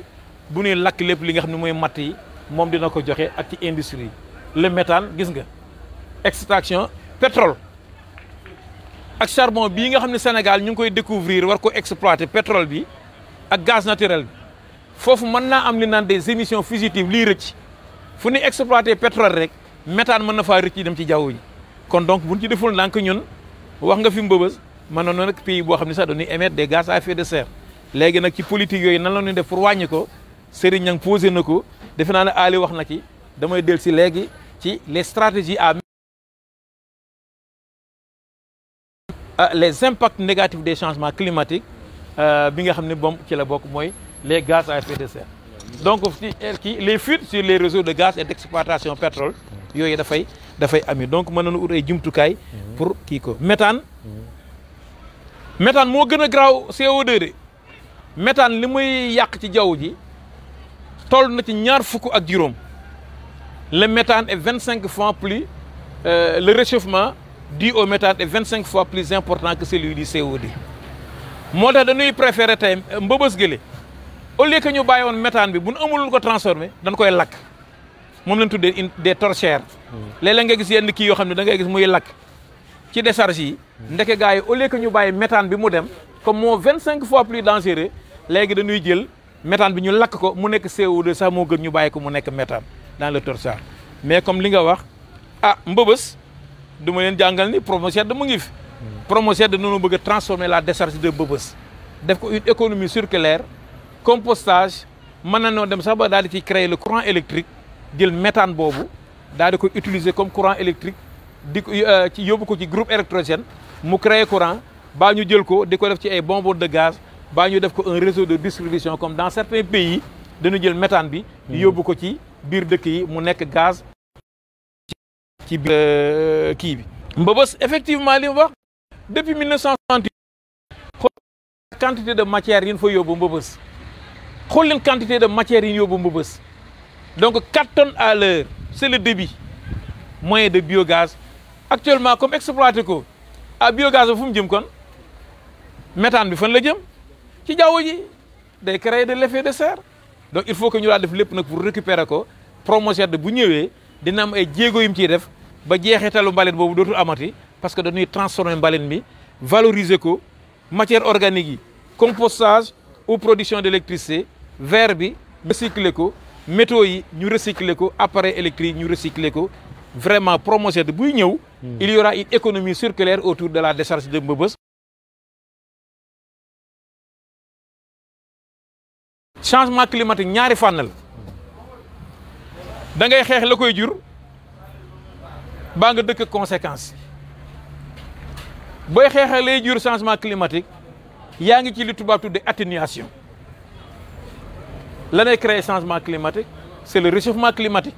lan la koy indi les gaz à effet de serre kon war na teg ay jumtukaay ak ay pexe yoo xam ne tey gaz à effet de serre yi dootul demati ca jaww ji léegi nag politique atténuation wàññi CO2 bi ah nu ñuy def dinañ ci del si sànq ci kanam ci la maîtrise de l'énergie du ne naa la essence da koy joxe gasoil da koy joxe kon nañ def ay politique ci transport bi courant électrique buñ ko taalee rek am na centrale boo xam ni mu ngay utiliser des produits fossiles pétrole ak ou bien ak i doomam kon kooku war nañ faa bàyyi xel est-ce que duñ wàññi combustible fossile bi ñu utiliser ci centrale bi par exemple utiliser les énergies renouvelables O2 tooke ji àllun am na ko koy dundee mooy garab day dundee le CO2 l'arbre absorbe le CO2 et dégage du dioxygène kooku da koy dundee ñu ngi koy joxe muy yàq jaww ji kon kay ne jëmbat ka nga xam ne moom moo koy dundee looloo tax a ñëw nag le programme PSE vert ba président de la République jël 10 000 jeunes dont yéen ñii pour ngeen daal di koy jàppale ci politique boobu de reboisement parce que l'arbre absorbe environ 22 à 25 kilogrammes de CO2 par année tey sama kër bu ma xamee quantité de énergie bi ma consommé ou bien bidon yu gaz bële bu 6 kilogrammes bi boo amee 6 kilogrammes de gaz bu ñu ko taalee ba mu jeex ça veut dire que réaliser na la combustion complète de 6 kilogrammes de gaz alors que chaque kilogramme de gaz provoque le dégagement de 3,01 kg de CO2 kon 3,01 kg de CO2 ci benn bouteille bi boo ko multiplier par 3,01 ak 6 da lay jox la quantité de CO2 bi nga xam ne tey Mamadou ci jaww ji léegi Mamadou Ndiaye moo yóbbu quantité boobu ci jaww ji waaw Mamadou Ndiaye du def loo xam ne mën naa lekk loolu na jëmbat garab léegi loolu Mamadou Ndiaye yóbbu ci jaww ji ñaata litre la consommé ñaata litre la ministre ba consommé maire ñaata la consommé Sénégal gi ñaata lañ consommé ci gaz ñu multiplier ko par 3,62 loolu mooy le facteur d'émission du diesel 2,62 autant pour moi essence mooy 2,32 bu ñu ko calculer dinañ xam ci at mi ñaata CO2 lañ yóbbu ci jaww ji CO2 boobu bu ñu ko diviser par 22 dinañ xam ñaata garab lañ war a jëmbat ñoom UNFA ñaata garab ngeen war a jëmbat ci PSE vert man ñaata laa war a jëmbat ku nekk ñaata la war a jëmbat pour que courant électrique bi ñuy consommé mu yóbbu CO2 bi gaz bi ñuy consommé mu yóbbu CO2 bi essence bi ñuy consommé mu yóbbu CO2 bi ñun nan lañ mën a jëmbat ci ay garab kon loolu lu yomb la lu jar a xam pour que ñu daal def une politique de reboisement la politique de la maîtrise de l'énergie ak la politique de substitution c'est-à-dire utiliser les énergies renouvelables comme ni ko gouvernement Sénégal di defee 8 centrales solaires photovoltaïques ñu ngi fi am na centrale éolienne de Taïba Ndiaye mu ngi fi am na le programme 50 000 lampadaires solaires mu ngi fi am na le programme 115 000 lampadaires solaires mu ngi ñëw léegi naka en mettant en place des lois des décrets en mettant en place un cadre institutionnel en mettant en place donc des services en mettant en place des outils de communication sensibilisation reboisement pour que li nga xam ne ñun moom la ñuy yóbbu tooke jooju ñu xool nan lañ koy wàññi dinañ ci del ci sànq ci kanam une fois aussi wax na ci dun yi fii xam nga ay dun la woon biñ koy maasale gisuma fi fas am mbaam maasale wu ko aw nag maasale wu ko xar maasale wu ko comme ni ma koy waxee rek kenn ko maasale te ko xam ngeen ko ah nit la c'est l'homme fii daal bi ñu koy maasale li fi dëkk kenn gisu fi aw rab dañ faa fekk nag ay garab yu fi doon dund ñu dagg leen ndeysaan kon donc la faute incombe à l'homme c'est l'homme rab yi ak mala ñoom ñëpp kontaan ndeysaan nga dem ci port yi ñu wane benn port boo xam ne baleen yaa ngay fecc ci biir géej gi di dal parce que benn bateau dawul kon donc l'homme est à l'origine de tout ça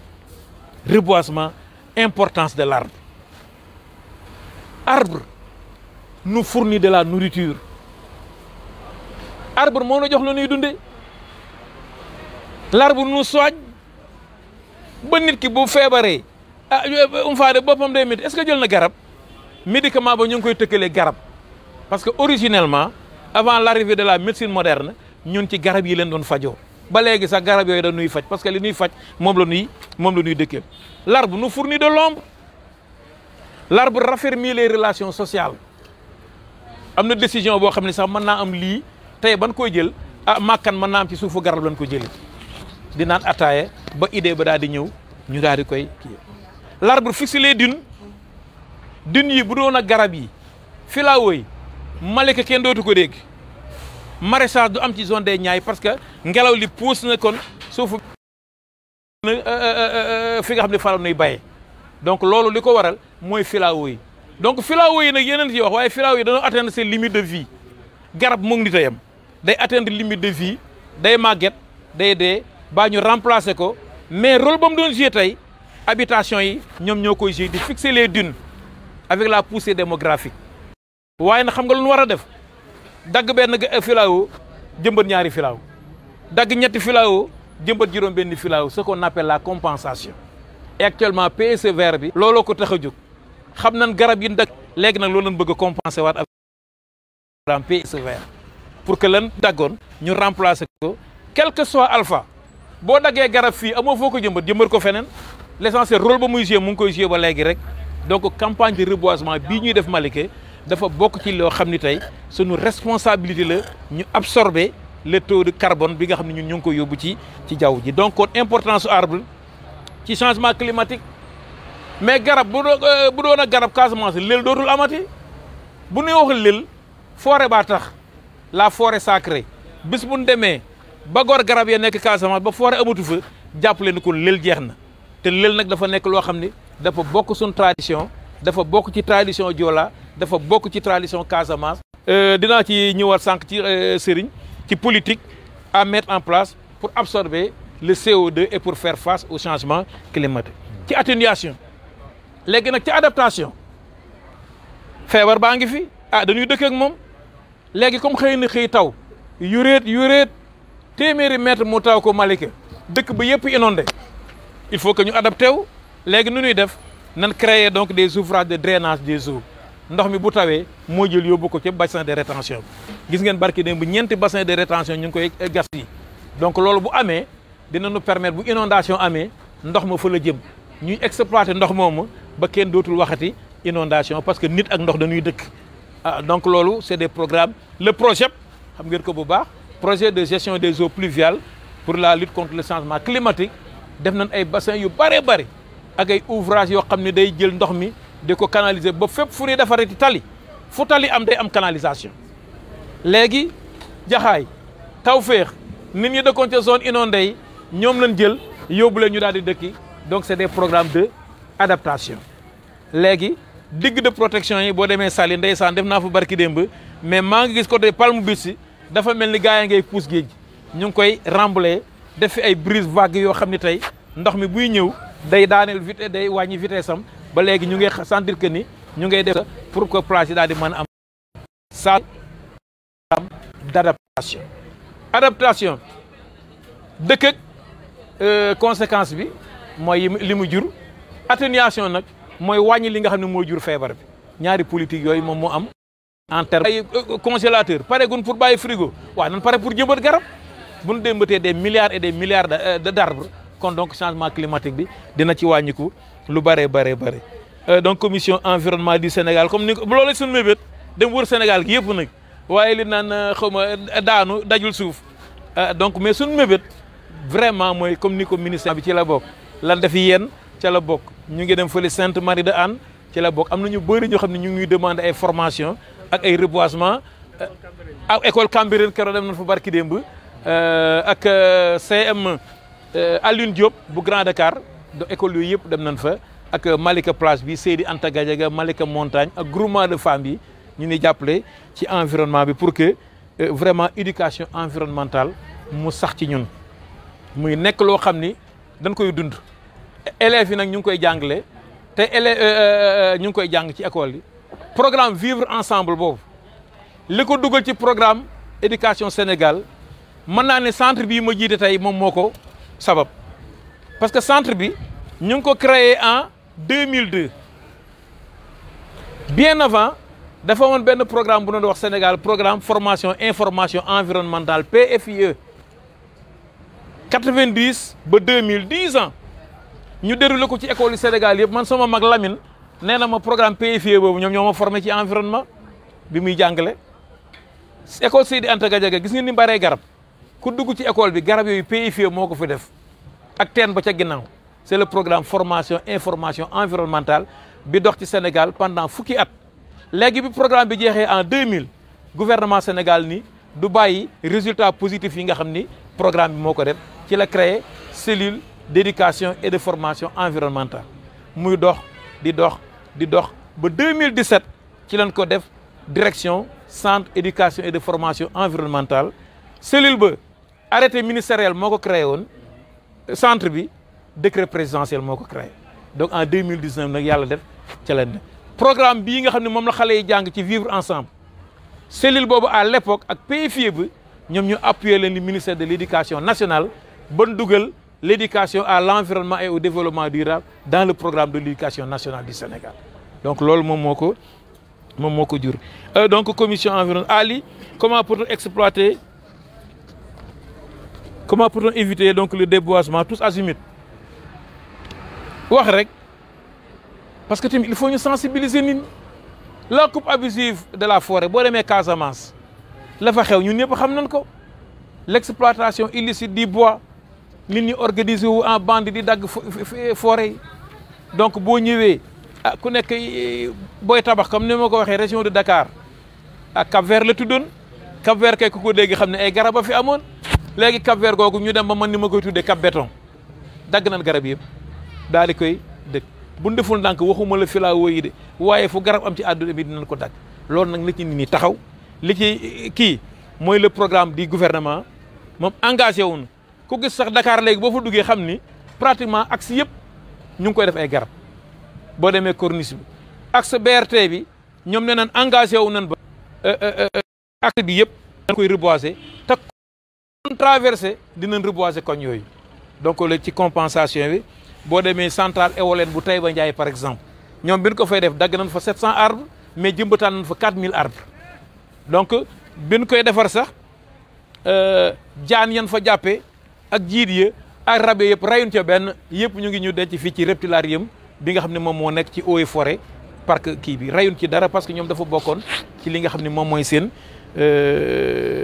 politique de préservation de l'environnement donc politique de compensation mooy loolu rek garab moom foo dagge jëmbatal boo demee da nga compenser mais boo daggee ñeenti hectares jëmbatoo dara keneen dagg ñeenti hectares boo mutul ak ndànd foy foy moo mujj ci dëkk bi rek donc reboisement collectivité territoriale yi nañ ko jël en main parce que l'environnement est une compétence transférée collectivité territoriale bu ci jël am initiative ni damaa bëgg a def reboisement damaa bëgg a def verdure état du Sénégal dina la ci jàppale parce que mettre nañ en démb rek joxe na statistique pour chaque commune chaque arrondissement de Dakar le nombre defe naa ni fii département Kër Massar ñu ngi fi recruter 377 jeunes donc ci programme xëyu ndaw yi loolu pour jàppale collectivité territoriale yi pour promouvoir moom waxuma ci yeneen yi nga xam ni vraiment ñu ngi ciy déployer defe naan daal yooyu fi amoon ci question yi léegi directeur waaw donc ñu des encore moins de 30 minutes avant ñuy dagg suñu émission live léegi 30 minutes rek dañ xool ñu mën a defee de manière résumée waaw dugg ci côté domestique bi xam mooy appareil yi ak yenn détail ak plastique bi nga xamante ni jëm na nekk loo xam bëgg bokk na sax li gën a yàq dak kii environnement bi ak dëkkuwaay ñu ñëwaat ci loolu rek de manière résumée donc ñu des moins de 30 minutes avant ñuy jeexal ok merci monsieur Kane donc léegi nag gis nga ci politique yi ma doon wax li Serigne posé woon yenn politique ak yenn stratégie leen mettre en place am na ci benn boo xam ne mooy la maîtrise de l'énergie si on parvient à maîtriser l'énergie dinañ réduire considérablement consommation yi te wax naa leen tooke ji énergie di kii kon ku ko wàññi rek ah donc yow jàpp nga ci li nga xam ne yow ngaa ngi lutter que te maîtrise de l'énergie ñetti bànqaas mooy la sobriété énergétique l'efficacité énergétique à la substitution sobriété mooy lan mooy yaxanal gi nga xam ne suñ comportement la rek dinañ ci del si sànq ci bu ma génnee fay lampe bi bu ma defee li ci comportement bi efficacité énergétique mooy ci équipement bi loolu ko defar moom mooy xool nu mu koy defaree ba kii bi gën a yàq substitution énergétique mooy remplacer source fossile bi par source renouvelable mais nag énergie maîtrise de l'énergie relation bi moo ko gouverne ñi jàng énergie def naa ne quatrième xaw troisième nañ koy jàngee bu ñëwaatee première en physique njàng énergie égale puissance multipliée par temps consommation énergie puissance su appareil bi multipliée par temps de fonctionnement bi dinaa ci dellu si sànq dans le système international puissance bi c'est en watt temps en seconde énergie en joule mais nag bu dee ci électricité énergie électrique mën na noo utiliser unité boo xam ne ñu ngi koy tuddee watt heure donc unité yi bari na am na ab lëkkaloo boo xam ne moo am seen diggante 1 watt heure égale 3600 joules donc Senelec moom watt heure lay utiliser ak kilowatt heure pour facturer nu suñu facture la sobriété c'est une démarche qui vise à réduire les consommations d'énergie par des changements de comportement des modes de vie et d'organisation collective exemple moindre usage de la voiture alimentation plus locale et de meilleure qualité donc une société engagée dans la sobriété énergétique modifie ses normes sociales comme ni ma koy waxee maag fa daal ñu ngi bokk koñ ñu ngi bokk fu ñuy liggéeyee Dakar ak ñoom Ibba ñoom Alioune Mbaye ñii 4 ba 5 ñoom maako ñi ñëpp ñii 2 3 4 5 6 ñoo bokk benn koñ te ñoo bokk benn bërëgub liggéeyukaay waaw mën noo bokk benn oto bu ñuy yóbbu bu ñuy xëy waaye duñ ko def il faut ku nekk wane nag patron la il faut yax bu rëy bi génn nag bu may génn man dong ma beegu sama oto toog ci daal di ñëw ñun ñëpp ñu dag tasee ndoo nag fële ku nekk naan mais tey dëkk bi ni mu baree oto non tey embouteillage yi dafa bare mais ku beegu sa oto keneen beegu ci oto keneen beegu inoon kii du fi jóg donc on doit penser à modifier nos normes sociales léeg-léeg da ngay ñëw boo gaaree oto bi kër gi di dox ci mbedd waaye mais oto bi daa paan mën leen paanul de non damay dox nag ci biir dëkk bi daal di saafoonte gars yi daal di économiser de l'énergie ba pare daal di protéger l'environnement boo rombee Modou kan nuyu ko ah Modou nag waa ana góor gi man dama koy gis sax waaw mais ana kii di nga xam la xew kër gi dina la ko wax man naa bu ma teg ko oto ba daal di koy nuyu waaye wala grand bi nii rek la nuy rombi du nu nuyu sax léegi donc pour vous dire que c'est des normes sociales yoo xam ni buñ ko changer mën na ci économiser donc de l'énergie par les comportements bon négal ñu gaaw ci tuuti l'efficacité énergétique sobriété newoon naa leen dañuy yaxanal ci comportement yi efficacité nag léegi ci appareil bi donc ma expliquer ko bu gën a yomb rek utiliser moyen d'énergie pour les mêmes services ma jox leen lampe bi 11 watts la lampe bële 60 watts la ñoom ñoo may jox même leeraay gis nga leeraay bi ni mel ñoom ñaara ma koy jox mais kana ci gën a efficace kii consommer moyen d'énergie mooy lampe 11 watts bi buñ ko jëlee ci même temps bi lampe 11 watts bi mooy consommer moyen d'énergie donc gis ngeen fii ñu ne la lampe 11 watts bi 60 watts bi 1 2 3 4 5 fois la kon efficacité énergétique bu ñuy defati dañ xool ndax appareil bi puissance bi rëy na pour méngale ko boo xam ni puissance bi wàññiku na te mu may jox même service énergétique comme ni ma koy waxee bu duggee ci néeg bi soxlawuñu lampe xam nga doon soxla gis ak ni fii mën naa mun fayoon lampe yi day xam nga doon gis lampe bi day ñëw soutenir nu pour ñu gis bu baax rek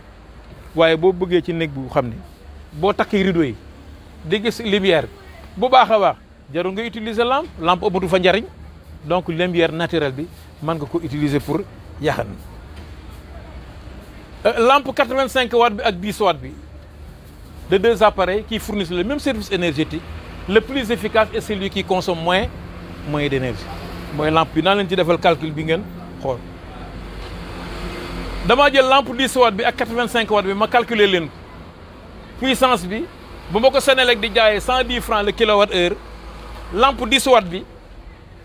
maa ngi ciy fay ci ñaari weer yi 330 francs alors que lampe bu mag bi maa ngi ciy fay 2805 sur le plan même consommation te nag ca gannaaw wax naa leen fii bu ngeen di consommer courant yéen a ngi dégager du CO2 parce que am na centrale Senelec boo xam ne mu ngay tàkk dina jox courant bi donc kon utiliser lampe 10 watts bi moom moo gën a baax ci sunu poche moo gën a baax aussi ci environnement léegi man toujours dama la poser question bi kan bouilloire électrique ba di ngeen ko utiliser kër ga de am non déedéet. déedéet déet pour lan fay dégg naa ne day lakk courant bu bari. fay ndax lan doo ko utiliser fay nee na courant day dem loo ko apprécier da nga koo calculer ou bien da ngaa xool ci facture bi ou bien lan nga gi non c'est que bon xam nga tey su ma bëggee jël micro-ondes wala bii di ko jouer waaw bii waaw kon micro-ondes waaw ci liñ ci wax ci li ci kan wax li ci technicien yi wax non technicien yi waxul ne li gars yi wax rek gars yi ko wax waaw gars yi ko wax gars yi la mooy gars yi rumeur bu xam nga su ma naree jël kii wala micro-ondes di ko tàngale ceeb waaw mais ma taal gaz non ndox laa wax ndox bi waaw ndox mi nga jël mais ma jël baraade def ci ndox teg ko ci gaz ci gaz waaw pour yow moo gën a moins cher ci loo ko def man kay dama bëgg nga xam mandarga bi rek ne bu may te moo gën a moins cher que mi kii bi nii bouilloire bi waaw bouilloire bu tàngal ndox non mais nag xam nga yii léeg-léeg gars yi dañuy ñëw indil ñu faux bi non gars yi waaw li nga wax nañ ci del si mooy problème qualité bi waaw loolu mën na am qualité bi aussi xeex la bataille la de pour ñu am des équipements de qualité waaw qualité bi moom bataille la ñu ngi ciy xeex actuellement au niveau du Sénégal avec le ministère de l'énergie pour que les équipements yi dugg ci dëkk bi muy des équipements de bonne qualité tey rek au niveau du comité électrotechnique national loolu lañ doon réunir tey pour avoir des équipements mais ma woon leen est-ce que kii naam lii léegi da man bi ma yor kër ga 2 litres la bu ma ciy tàngal ndox dama koy chronomètre xam nga moom mooy fayal boppam dinaa leen wax lu tax muy fayal boppam léegi bu ma ci defee 2 litres ndox taal ko bu demee ba bax rek mooy fayal boppam ma arrêté chronomètre bi léegi nag damay calculer li mu consommé parce que néewoon naa leen fi énergie égale puissance multipliée par temps léegi moom laa calculer fële énergie égale puissance 2200 watts multiplié par 2 sur 60 heures dama convertir minute bi en heure mu jox ma 0,183 kilowatt heure pendant 60 jours maa ngi consommé 10,98 kilowatt heure bu ma ko Senelec di jaayee 110 francs maa ngi ciy fay 20 francs 20,13 francs laa ciy fay bu dee ci bimestre bi 2 mois yi maa ngi ciy fay 1207 francs alors que bu ma doon utiliser sachet këriñ ci loolu par jour 150 francs ci bimestre bi mu muy dikkee 9000 francs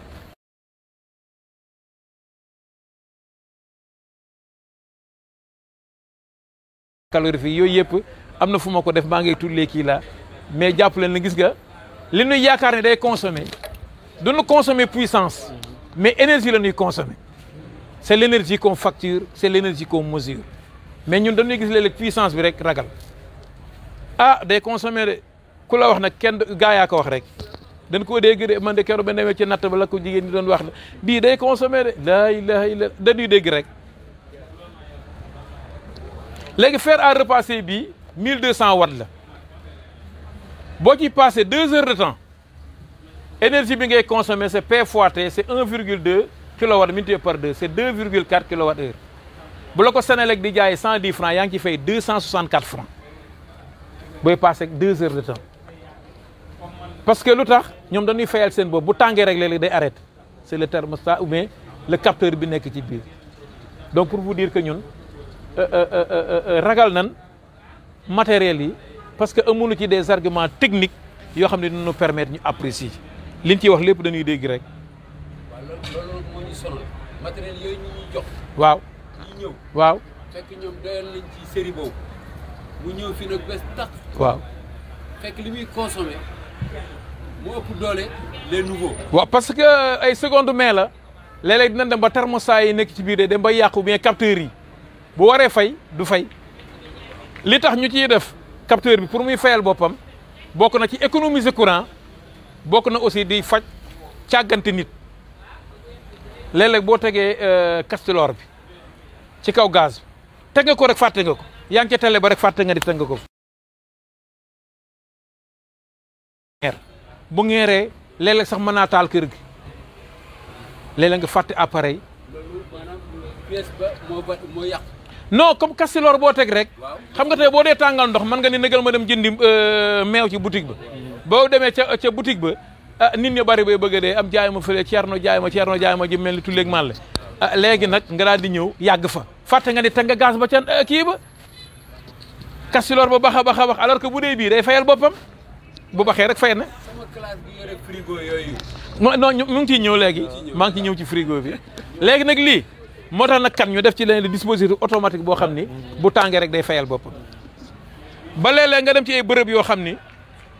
boo duggee rek lampe ba tàkk boo génnee lampe ba fay nga dem ci bërëb boo xam ne boo jubee buntu ba rek buntu ba tijjeeku nga dem buntu ba tëju parce que dañoo xam ne nit bu tijjee buntu ba du ko tëj bu duggee taal lampe ba du ko fay bu taalee robinet bi mën na koo bàyyi noonu léegi nag nga dékk say loxo ci robinet ba mu tàkk nga raxasu ba pare nga daal di dem même boo ko fàttee sax moom day fay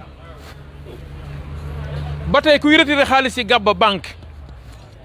fa boo demee banque di retiré xaalis xam nga da nga ñëw dugal sa carte mu laaj la ndax olof ak français xaw ma ak lan nga ni français bés mu laaj la sa code nga dugal après muy liggéey di ñaata nga soxla nga ne ko temps mu ngay liggéey waaye luy jëkk a génn xaalis ba carte ba ah ndax lan carte bi jëkk a génn waaye buy xaalis bay jër nga daw bàyyi fa carte te banque bi amul jot Fatou sa carte bi fàtte nga ko fi de Momadou sa carte bi na nga ñëw suba ban banque am loolu léegi nag balaa xaalis bee génn musuma gis ko dem banque ba fàtte fa xaalisam carte moom dinañ ko fàtte mais xaalis te daal damaa dem banque fu sama xaalis baa nga fa non doo ko dégg di nga jël xaalis ba carte ba pare dugal xaalis bi doog a génn nga daal doog a jël nga daal bu jëlee carte bi bu jëlee xaalis bi daal di fi bàyyi ka substitution énergie négal ma xool ok donc fer à repasser bi li am ci fer bi mu am ci appareil électrique yu bëri dañ koo ragal parce que xamuñu ko mais buñ ko xamoon li muy consommer c'est rien parce que énergie dañ koy gérer si on gère l'énergie on peut maîtriser sa facture léegi substitution mooy lan mooy remplacement énergie fossile yi par énergie renouvelable centrale solaire yi centrale éolienne yi et cetera léegi nag ñu ñëw ci secteur yi construction bâtiment ni ñuy construire suñ kër yi sax war nañ koo xool ndax est-ce que loolu du occasionner di consommer courant ca lampe ya ca ventilateur yi ca climatisation parce que ni nga tabax ma lëndëm ba bëccëg gi ngay taal courant xam nga taal courant nag ci bëccëg du yoon léegi nag loolu day yàq suñ xaalis ba pare di yàq suñ énergie changement de comportement ak le transport xam nga ne lan transport bi utilisation carburant fossile yi day yàq léegi nan lañ war a def ñu ngi ci politique yooyu favoriser l'utilisation des transports collectifs tax naa ñëw TER bi tax naa ñëw BRT bi tax naa ñëw les bus de Dakar Dem Dikk et cetera les transports collectifs li tax ñu ñëw danoo bëgg nit ñi bàyyi seen oto yi di dugg ci transport collectif car buy def 50 personnes bu 50 personnes bàyyee seen i oto seen kër kon donc 50 oto bàyyi na leen ci bu dee téeméeri oto donc téeméeri oto génne na leen ci embouteillage bi te économiser nañ essence économiser nañ gasoil donc pour lutter contre le changement climatique. Covoiturage mooy bokk-bokkuloo véhicule électrique vélo les trottinettes mooy yooyu xale yi yéeg nga gis ne bu ñuy jàngi France ñu yéeg ci di bës seen tànk yi muy daw rek léegi daa bare France ba xaw a sonal nit ñi. Les véhicules hippomobiles fas calèche mais ñun suñ transport hippomobile est un mode de transport qui permet de protéger l'environnement ak la marche. Réduire la consommation de carburant d'une voiture permet à la fois de diminuer son budget et d'améliorer son empreinte environnementale. Imaginez tey fay ñuy dem fii ba Tivaouane par exemple distance 100 kilomètres par exemple ñu jël benn bus car bi mu ngi def 30 litres par 100 kilomètres léegi fay ni man non du ma dugg ci bus bi de damay jël sama oto Modou Kane ni day jël otoom ma ni damay jël sama oto ñun ñii ñëpp man 20 personnes 20 personnes yi ku nekk sa oto mu ngi consommer 8 litres au 100 kilomètres 20 fois 8 ça fait combien 168 litres car ba ñaata lay consommer moom kese 30 litres 160 litres bokkoon car bi moo gën ñun ñëpp ñu daal di teg oto yi daal di protéger l'environnement te bokkul ak bu nuy fay péage bi. dem bi sax day yomb sax. day yomb ci ñun ñu bokkuloo car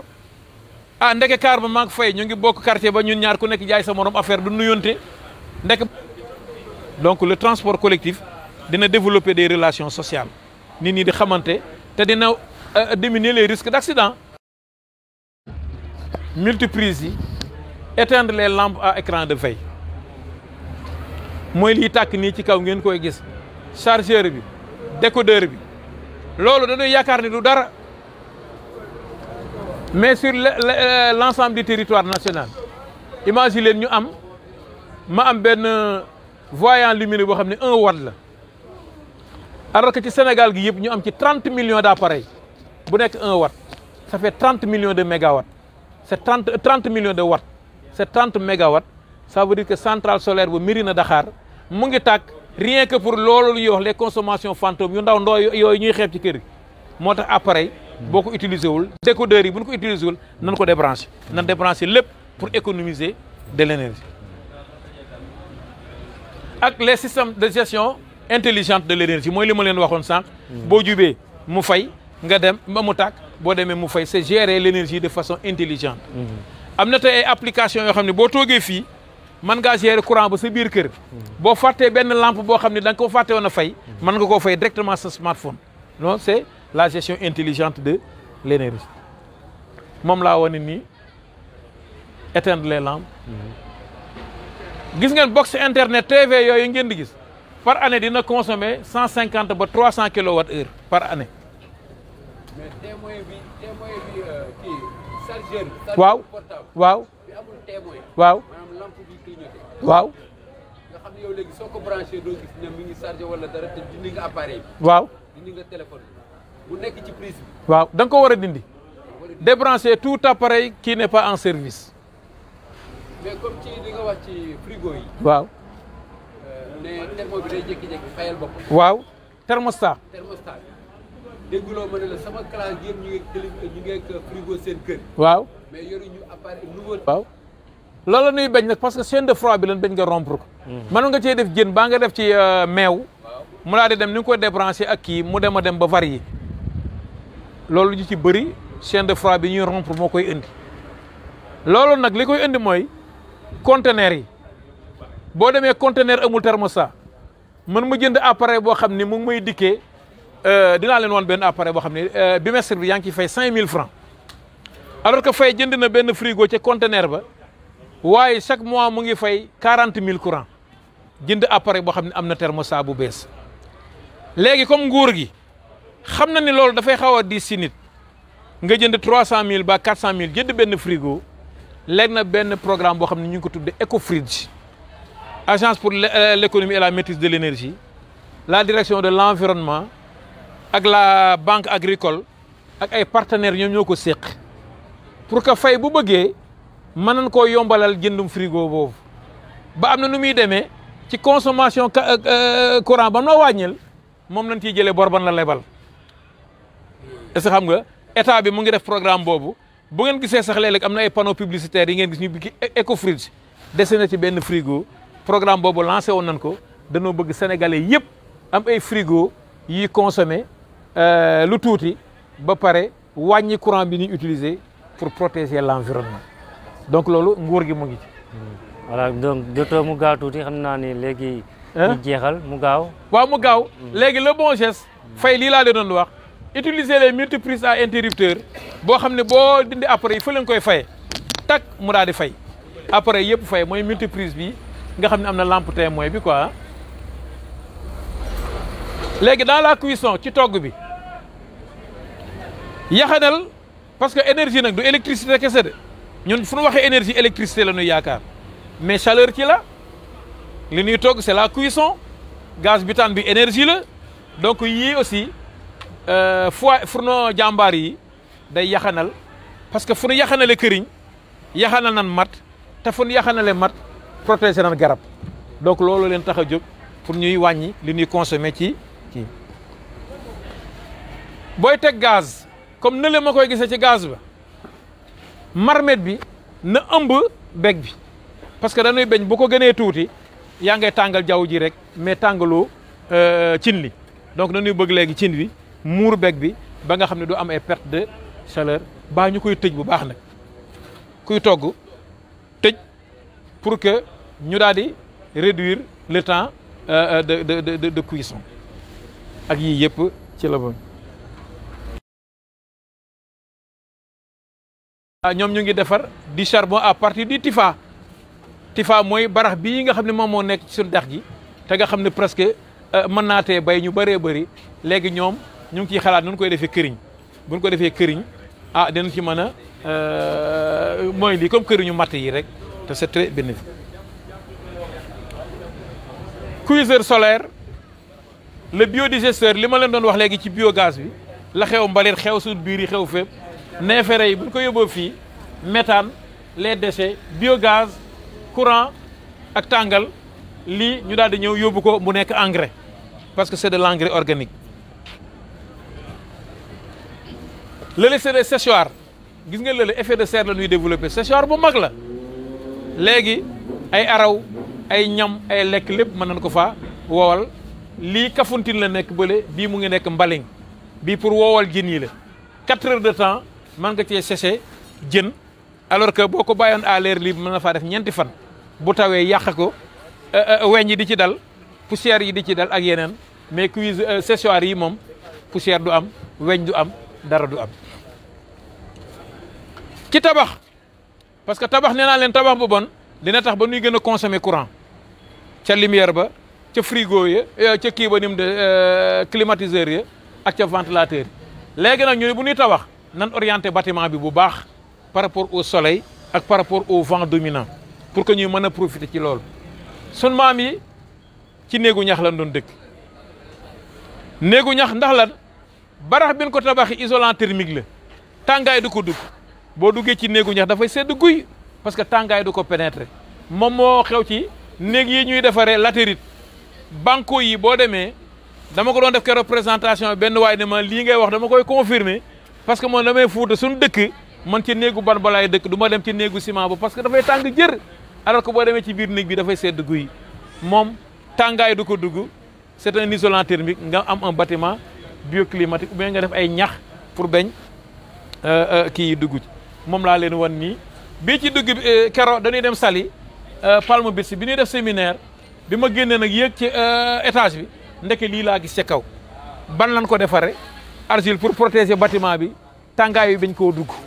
donc nga xam ne jarul sax ñuy taal climatiseur parce que tàngaay yu duggee ci kaw lii mooy bâtiment yi nga xam ne moom laa leen wan sànq ñu gaaw ak bois bant aussi dañ koy utiliser pour isoler les bâtiments pour bañ a consommer les bâtiments à énergie positive peinture bu weex moom day ba xam ni tey boo duggee ci biir néegu ñax bi dafay sedd guy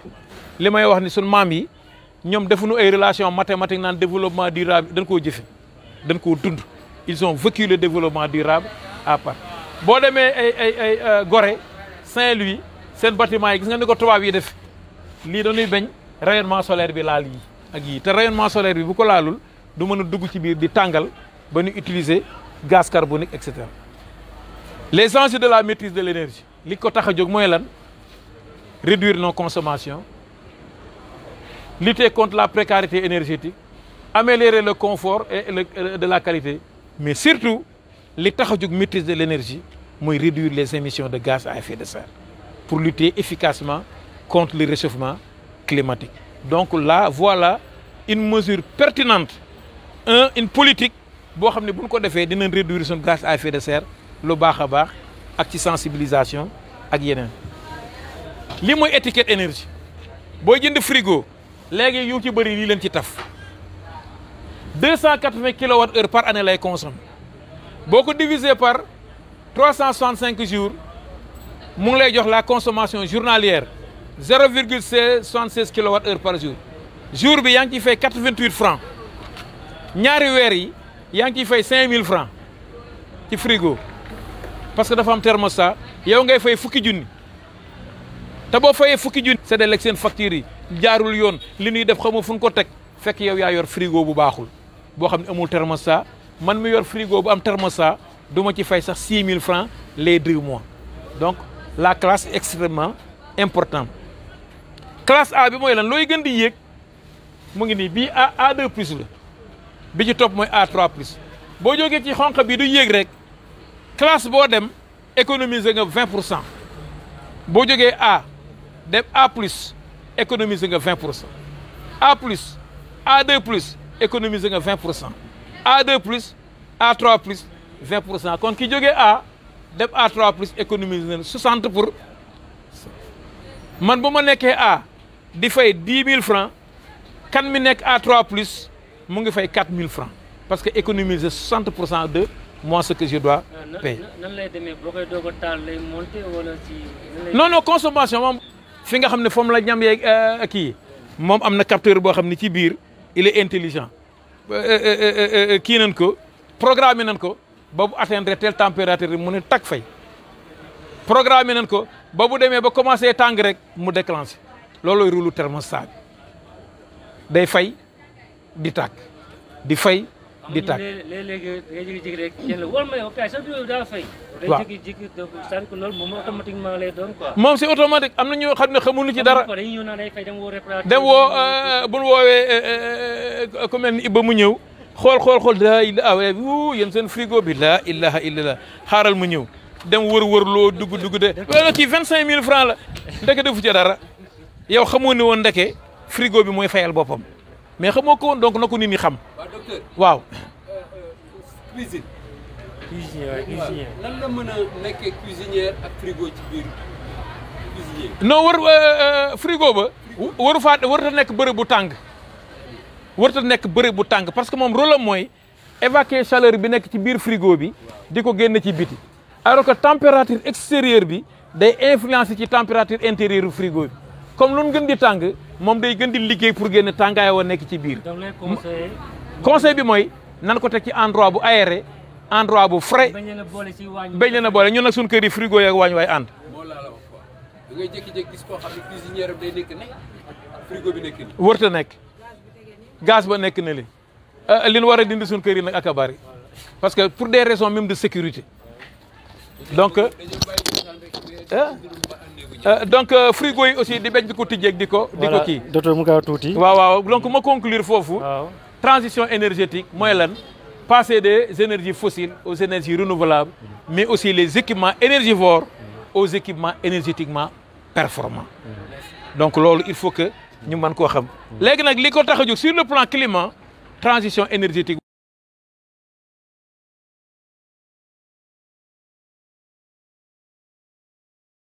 La pollution atmosphérique,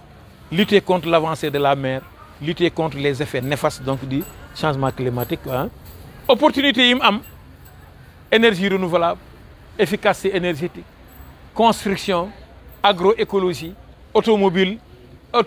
assainissement transformation foyer amélioré biodigesteur lépp c'est des niches d'emploi yoo xam ni war nañ cee mën a liggéey ci maîtrise de l'énergie pour créer ce qu'on appelle des emplois verts. Retombées financières par exemple centrale électrique bu ñu def ci benn dëkk boo jëlee centrale éolienne bu Taïba Ndiaye mu ngi versé patente 800 millions commune bi centrale solaire yi nekk ci commune yi dañuy versé patente ba pare jël xale koñ ba ñu cay liggéey ba pare def RSE def ay dispensaires ay terrain de football ay école pour zone ba nga xam ne ñoom fa leen implanté seen système solaire photovoltaïque plateforme multifonctionnelle yi foyer amélioré yi liñ ci mën a liggéey bio kii lampadaire ba nga xam ne tey mu ngay tàkk suñ koñ mën naa am tey yaay da doon jaay cere mais bu jaay cere ba timis mu daal di laal ndax amul lumière léegi lampadaire solaire ban ko fa defal dina mën a jaay nag ba 22 heures loolu nag ci muy jaay ak gis nga am na koo xam ne mu ngay jaay banaana léegi bu fa jaayee banaana économie ba moom lay defaral xale yi suba ndekki donc lampadaire solaire bi sur le plan économique ak sur le plan social am na lu muy jouer ak sur le plan de la sécurité donc maîtrise de l'énergie lu am solo la ci nii bon lii c'est des appareils et cetera donc ñu terminer fii rek un consommateur éclairé est souvent un consommateur plus attentif à ses gestes au quotidien et notamment à ses activités polluantes avec le réflexe d'éteindre votre lumière avant de sortir yii yëpp c'est des kii de sensibilisation pour que ñu am comportement yu baax protéger l'environnement pour que ëllëg nag dañuy dem mais bu ñuy dem nañ ko bàyyeeg suñuy doom yi suñuy c'est-à-dire ñeneen ñii ñëw ba li nu fi sunu maam yi bàyyil ñooñu ñu bàyyi leen cadre de vie boo xam ne dañ ci mën a dëkk maa leen di nuyu yéen ñëpp ñi nga xam ne ñoo teew en présentiel ak internautes yi di leen wax ne fii leen koy yemale nag ba beneen yoon incha allah pour d'autres rencontres yoo xam ni dañ ko mën a développer waat sur l'environnement li nga xam ni ñun ñëpp moom lañ bokk. plastique bi xam naa du am jot pour wax ci. xam naa ni dina am beneen émission. dina am beneen boo xam ne. dañ koy réserver spécifiquement au péril plastique. li nga xam ne ñu ngi koy def ci géej gi li xar yi di lekk ci plastique li nag yi di lekk ak li bëy yi di lekk ak yi jën yi di lekk kooku émission spéciale lañ koy defal incha allahu rabbi pour gën a mën a xam ni environnement bi di ñaax commission environnement bu Malika l'environnement de Malika commission bi ñoo ko yor di ci liggéey tous les acteurs nag commission bi du président bi ak membres yi rek mais c'est tous les acteurs de la commune lépp lu def commune bi lañ ko liggéeyal sun bopp lañ ko liggéeyal donc maa leen di gërëm yéen ñi ñëpp ñi nga xam ne yéen a fi teew di leen remercier bu baax di leen wax ni daal ku fi jëlee dara ñaan naa la nga nekk relais koñ ba wasaare ko ba Sénégal gi ñëpp déggandoo ko bu ko déggee rek dinañu amal njariñ donc merci beaucoup monsieur Kane donc maa ngi lay remercier di la féliciter ci émission bii ngay def les directs parce que aussi dafa bokk ñun ci stratégie de communication yi nga xam ni on va dina dugg ci réseaux sociaux yi wax ak nit ñi fu son kàllaama mën a àgg rek dinañ ko fa àggale pour gën a yee nit ñi waxtaan ak ñoom am na loo xam ne maa ngi koy wax waaye wóor na ma ni ñii may seetaan ma ko gën a xam fuuf mais il faut ñu échanger entre nous pour voir comment partager pour le bénéfice donc de la nation di gërëm ñëpp donc di gërëm jiitu réew mi nga xam ne jéego yu muy def ci environnement ñun ñëpp gis nañ ko di gërëm aussi monsieur le ministre de l'environnement et du développement durable pour son engagement en faveur de l'environnement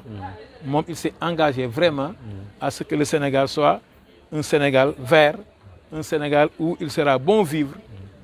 maa ngi leen di wax ne sax aéroport u Dakar bële jël nañ ci 10 hectares yoo xam ne dañ koy def un parc urbain forestier.